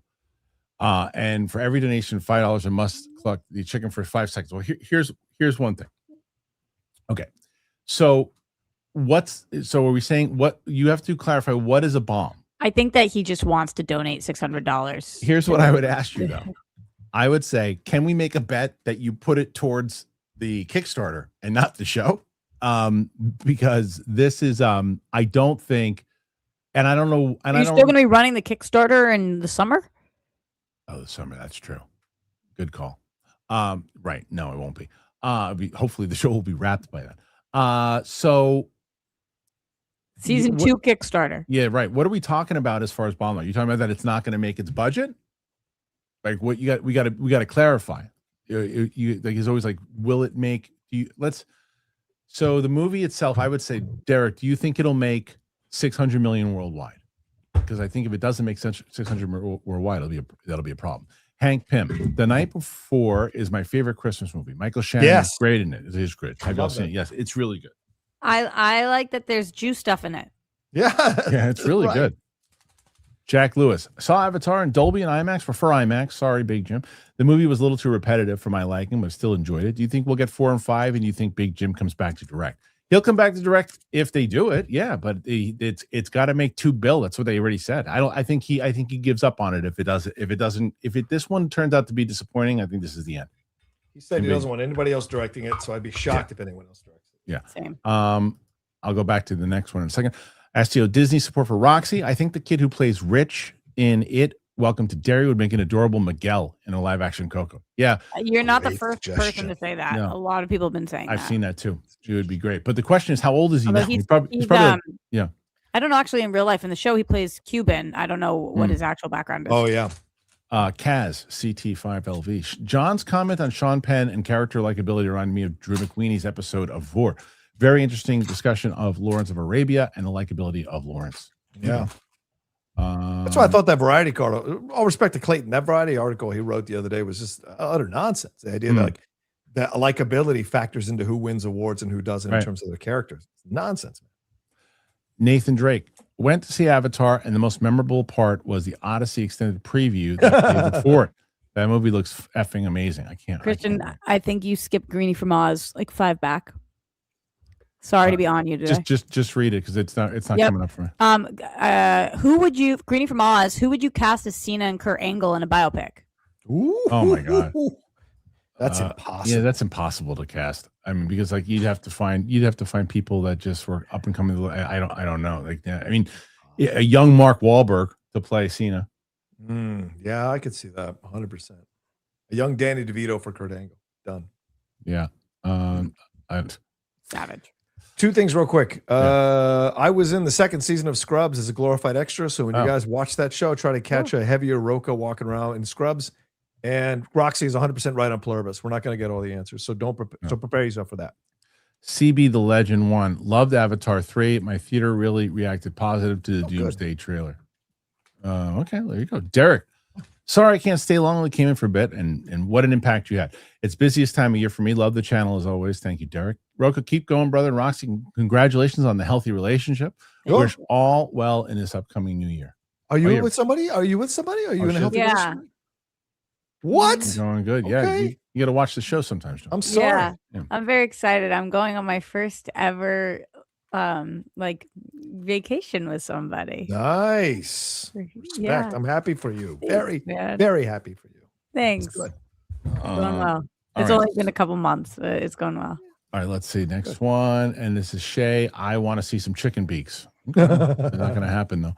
Facility guy. 2nd Doomsday trailer is in my library server. It's encrypted like the first one. He told us the first one was in there. So of course they're putting a lock on it. Gopal, in Dark Fate, the CGI was so bad, I didn't realize it was supposed to be Arnold walking into the bar and killing John. It was so bad. Maybe. Really bad. IMD, Blake, I'm 34, John. Haha, in reference to Apple. Yeah, a few more years. Eclipse 77. Speaking of the Paul brothers, did any of you come across the video of Logan getting roasted by Chelsea Green? She shut him up so good, it was satisfying. No, everyone always says I look like her. Do you guys think? I can see that. I can see Kelsey Green. I can see that. Yeah. Let's see. So Derek says it's a bomb if it doesn't make its budget. What's the Odyssey's budget? Do we know? Oh, let's see. Maybe 250 million. Let's see. The Odyssey budget right now is 250. Yeah. So if it doesn't make, you don't think it's going to make 250 million, Derek? Please. Come on. You're just. I think you're. I think you are the most generous person in the history of this show. I think Roxy's right. I think you just want to donate that money. It'll make $1 billion plus. He's saying he's not going to make $250 million. Yeah, he's going to make $250 million in 2 weeks. Yeah, come on, there. There's no way you believe that. He doesn't believe it. Hank Pimp. I am from Ohio, and Logan Paul is our greatest pride. Oh, what? Yeah, he's done a lot, man. I'm sure. I wonder how much he's actually, if he's donated anything. CB the Legend. 4 Christmases is my favorite X-Men. Wow, is that true? Oh. I am D Blake. I respect both of you and John's opinion on After the Hunt. It just wasn't for me. That's fair. That's fair. Totally fair. Kalia Iris Garcia. Well, number one thing to stream if Home Alone for the holidays. Okay. If you're watching it like for a Christmas movie or in general. I would in general maybe. I mean, look, we've been talking about One Battle After Another. I would say that one. Emily in Paris. It's a good one too. Oh my God. Equally as good. It's Emily. She's in Paris. Oh my God. Actually, she's like kind of in Rome. So she's Rome now. She's in Italy. Just think if you're home alone, don't watch something that will make you upset. Pick something fun and silly. Good point. Greenie from Oz. I'd love to see more original story from Cameron. If any of y'all know, let him know from me. Or the best cross with zombie Titanic. So yeah, I want to see him do something else. I mean, it's similar to like, what I say about Kugler and stuff too. I want to see them go outside. You got me 2 more minutes. All right. I'm Bojack. so happy to be here for that long. Speaking of Riz Ahmed, did anyone watch Relay? Mixed feelings on the ending, but a solid movie. No, I didn't. I did not watch that one. All right, no. Okay, Brody Bruce. Have any of you watched Last Frontier? And if so, thoughts? It was pretty okay for me. Not great, but good. You did see it? I didn't see it. I interviewed Jason for the channel. Oh, yes, for it. Yes. He was very kind to give me 10 minutes. Well, love that guy. Immediately love that guy. Yeah. Show is good, not great. Rock. That's absolutely right. It's not as good as it should have been. Hey, there you go. Good, not great. That's good. Nathan, Avatar Fire and Ash. John, you're great. I mean, there you go. We only have quite a couple left. So, all right, let's see. Next one. Again, we got 152 here. Whoa. Armada. Odyssey is now Matt's 3rd movie of getting home. It's true. No, that's true. DJ Case gifted 10 memberships. Thank you. Nice. Battery. Christian, I'll bet money that Sklenar is not Batman. You in? No. No, Adria Arjona. I'll bet you. If you want to bet that you don't think she's going to be wearing. I would take that bet. You would take it? I wouldn't take it yet. I wouldn't take that yet. No, if it's the budgets. Yeah. They would both fit the budgets. Yeah, it's true. I'm talking about. Shay, I hope you had a wonderful 2026 chat included. Thank you. Shay. Bobby. For the 3 of you in the chat, how did you guys get good at editing YouTube videos and thumbnails? I always feel like I overthink it, which affects my desire to put stuff in. Help. Christian, would you call me good at editing YouTube videos and thumbnails? I think he's including you because Bobby's the best. It took you look at some of I just working with people. Greg Elbow was very, very helpful in helping me out and showing me some tricks and things. And so it just asking people who have done it and then also having a team. It's, to be honest with you, never getting stale. It changes all the time. You have to keep up with the times. Yeah. John. Same thing. Learn to do it. You have to learn to do it. And I hear you about getting lost in your head. I can't even tell you how many times I haven't done a video because I got lost in my head thinking about how much editing I would have to do to make it. Yeah. But you got to get over it, man. That's the game. 9 Voices 9401. I'm torn on the Odyssey. I understand why people love Nolan, but his films do nothing for me. I hated Interstellar so much. I haven't seen one of his since. Because I love Green. Hey, hot take. I know. Don't agree with it, but that movie wasn't for me either. But a lot of his movies are. Yeah. Armada 8YT. Another World Finstock in One Battle After Another's Lockjaw. 100%. 100%. He called in the other day, Rox, when Steph was on. And Steph had no idea really who. I forget that they don't know each other. Different eras. Eras. Armada 8YT. Sarat looks awesome. You'll see it. No, didn't. Okay, let's see. CB the Legend. Roka, you know anything you can't say about Gunn? I know. That's all right though. Someone's got to say something. Joyous Romer. Hey, Christian, scales. Finally getting to the show era in Jedi Council. And this is where your predictions look back 7 years later. God bless that person for going back to Jedi Council. Lauren 6569. Can we talk about how Kristian hates news reporters that give their opinion when part of his job is to report the news and give his opinion? I don't. It's not. Wait. Are you the Kristian she's referring to? Oh, she must be talking about somebody else. Right? Because I don't hate news reporters. And that's not how you spell your name, so I'm just guessing it's somebody else. Which Kristian? Is there a different Kristian? I don't know what you get mad. You get mad when they tell you that he's there for you. You get mad. Right. No, I don't get. Wait. So I'm so confused by this. Can we talk about how he hates news reporters that give their opinion? No. When part of his job is report news and give his opinion. No, I don't like opinion-based news shows. I don't think they're talking about you, Kristian, because it doesn't make any sense. Because but I don't like CNN, Fox News, so those types of shows. I'm not fans of those types of shows because I think they're just opinion-based shows. That's not my preference. I prefer shows that just talk about news. Is that what you're talking about? I don't hate news report. I genuinely don't think this person's talking about you. Yeah. Okay, that's fair. Armada, it's Shamus. I don't know what that is either, but all right. It's Shalama. Oh, it's Shalama. Julius Wyatt. Oscar hopes this year. Hope Elordi and Madigan get in. I think Madigan's got a good shot. I hope Elordi gets in. He's great in Frankenstein. Yeah. She's really great in that movie. Right? Rox, remember how stupid I was when you said you weren't stupid, but you weren't informed. I wasn't because I didn't know John. I was like, I don't like that Elordi guy because I'd seen that one movie he was in with Saltburn. Yeah, no. I hadn't seen. No. It was a different movie, and then Roxy goes, "You haven't seen Saltburn?" I go, "He's the guy in Saltburn." Yeah. And I was like, "Oh yeah, I like him a lot," and he was great in Frankenstein. Great, he's amazing. Bobby. Priscilla was maybe the one you'd seen him in, or was it? No, it was something else. He was good in Priscilla. He was Daisy Edgar Jones. I think he was. I'm gonna die if I stay here longer. That's all right. All right, go. So sorry, team. Thank you guys so much. Thank you for all the support today. Hell yeah, you guys rock. Bring it home, boys. You guys got this. Happy holidays. Much love. R&R forever. Oh, bye, Rox. Yeah. All right, Bobby. Apropos of nothing, I wish David Johnson was getting more shine. Me too. One of my favorite performances this year in Long Walk. I'm with you. I'm sure he'll get more attention in the future, though. Yeah, in Alien Romulus. But I think he was. I really feel like he should have been nominated for Long Walk. I'm with him. Tribal Chief. I think the person was saying Roka and Josh. Are often anti-gun. Got it. Right. Got it. Again, I'm not anti-gun. Anyway. Yeah. Legend MM600. Merry Christmas. You guys see the Doomsday trailers? No, they're not on the internet yet. I'm not getting suckered into paying for it because of what they're trying to do. Paul Hitchcock. Roka name dropping Malcolm Gladwell feels like a Dennis Miller type brand. Waiting for him to reference the Teapot Dome scandal next. It's good. And I know the Teapot Dome scandal, but no. I Mike, just mean these self-important critics, man. Some of these self-important critics. Anyway. Mike Lastra 7104. Kristian, any chance of your old comedy buddies being on your new show? I certainly have some of them on the list. Like once I get to more with the casting director and stuff too. Yeah, I certainly have them on my list. 100%. CB legend. I think Feige was needed to rein gun in. Maybe we'll see.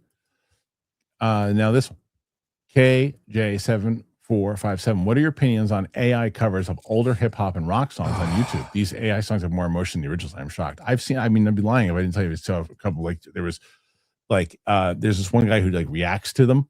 And he listens to them. There's one a DX, like soul. And there's one there's one of 50 Cent in old school 50s. And they sound pretty great. I'm gonna be honest with you. Yeah, there's a black guy I follow who does the 1970s soul versions of all these songs. He's amazing in how he's able to do them. So yeah, they're fun to listen to, but they're just entertainment. Bobby. Thoughts on Paramount's renewed bid with Larry Ellison's guarantee of $40 billion? I still think the foreign financing from the Middle East might trip them up. Yeah, I think it's over. It's a done deal. This is all brand saving and face saving that they're doing because they don't like that they lost. So they're trying to strong arm everything, and they look like children. They look like fucking children. Man. Yeah. Derek coming back in. How you want this bet laid out? Now, who's going to take me up on it? It's a question. I'll even pit some honey in the pot. 600 up front, and every co-host who joins in, I'll add 100. I'll tell you what. Derek, I'll make this. This is the bet that I'll make you. If it doesn't make $250 million, I will wear a full chicken suit on the show for 2 shows. If it doesn't make $250 million worldwide, yes, you put in 600 up front, and I will take the bet that I'll be wearing a chicken suit for 2 shows. I promise you. If you want, if that's what you want. It's got to make 250. If it makes 251, you lose. If it makes 249, I'm wearing a chicken suit. I am too fly camp. Call it now. Adam Driver for Harvey. ScarJo reunion. Harvey Dent? Ooh, maybe. That would be great. Oh, I saw this coming up here by the Yes Boy. Yeah. UFC heavyweight Andre Arlovski was throwing hands of social media influencer Jack Doherty team and made it think of Harloff, hoping Andre slept one. I was watching it and I was 100% hoping that he was going to knock one of them out because they had no idea until they realized it when it was too late who they had messed with. Arlovski has put on some weight since then, but it did not matter. Yeah, there was one guy, it was hilarious. Jack Doherty's security guard was throwing hands and realized real quick who he was and backs away, rightfully so. Scared out of his mind. This was something out of a movie. He was taking everybody out and it was great to watch. If I was president, I would sign an executive order saying that any of these guys who antagonize, you will not be put in prison for knocking them the fuck out. Yeah. Feel free. Have fun. Yeah. Knock them the fuck out. It's nonsense what these guys get to do. I agree. Derek Johnson, I'll put the money towards Kickstarter. That Roxy's right. It should be over by then, by the time that movie comes out. Gopal, The Ref with Dennis Leary, underrated movie. That's true. It's not a bad movie, The Ref. Yeah. I haven't seen it in a long time. It's not bad. I like Dennis. Yeah. Paul Hitchcock, am I alone in wanting to see Cena reboot Jim Varney's Ernest character with Ernest Goes to the Gym movie? I mean, he'd probably be able to do that. He could do all those if he wanted to. I mean, Ricky Skinner, whatever the hell that's basically a it is. It's true. Movie. Yeah. Armada, did y'all hear about the movie Michael Chiklis playing high school football again as a 60-year-old? No. Yeah, it came out a few weeks ago. Oh, I did see it. It did some, it did some business. Not great, but did some business. Yeah. Do you know what I'm annoyed with? And there's probably no reason to be annoyed with this. Okay. The Kevin James Instagram thing. Have you What's seen going this? on with that? Matt, No. so there was this stupid report coming out that this guy looks just like Kevin James.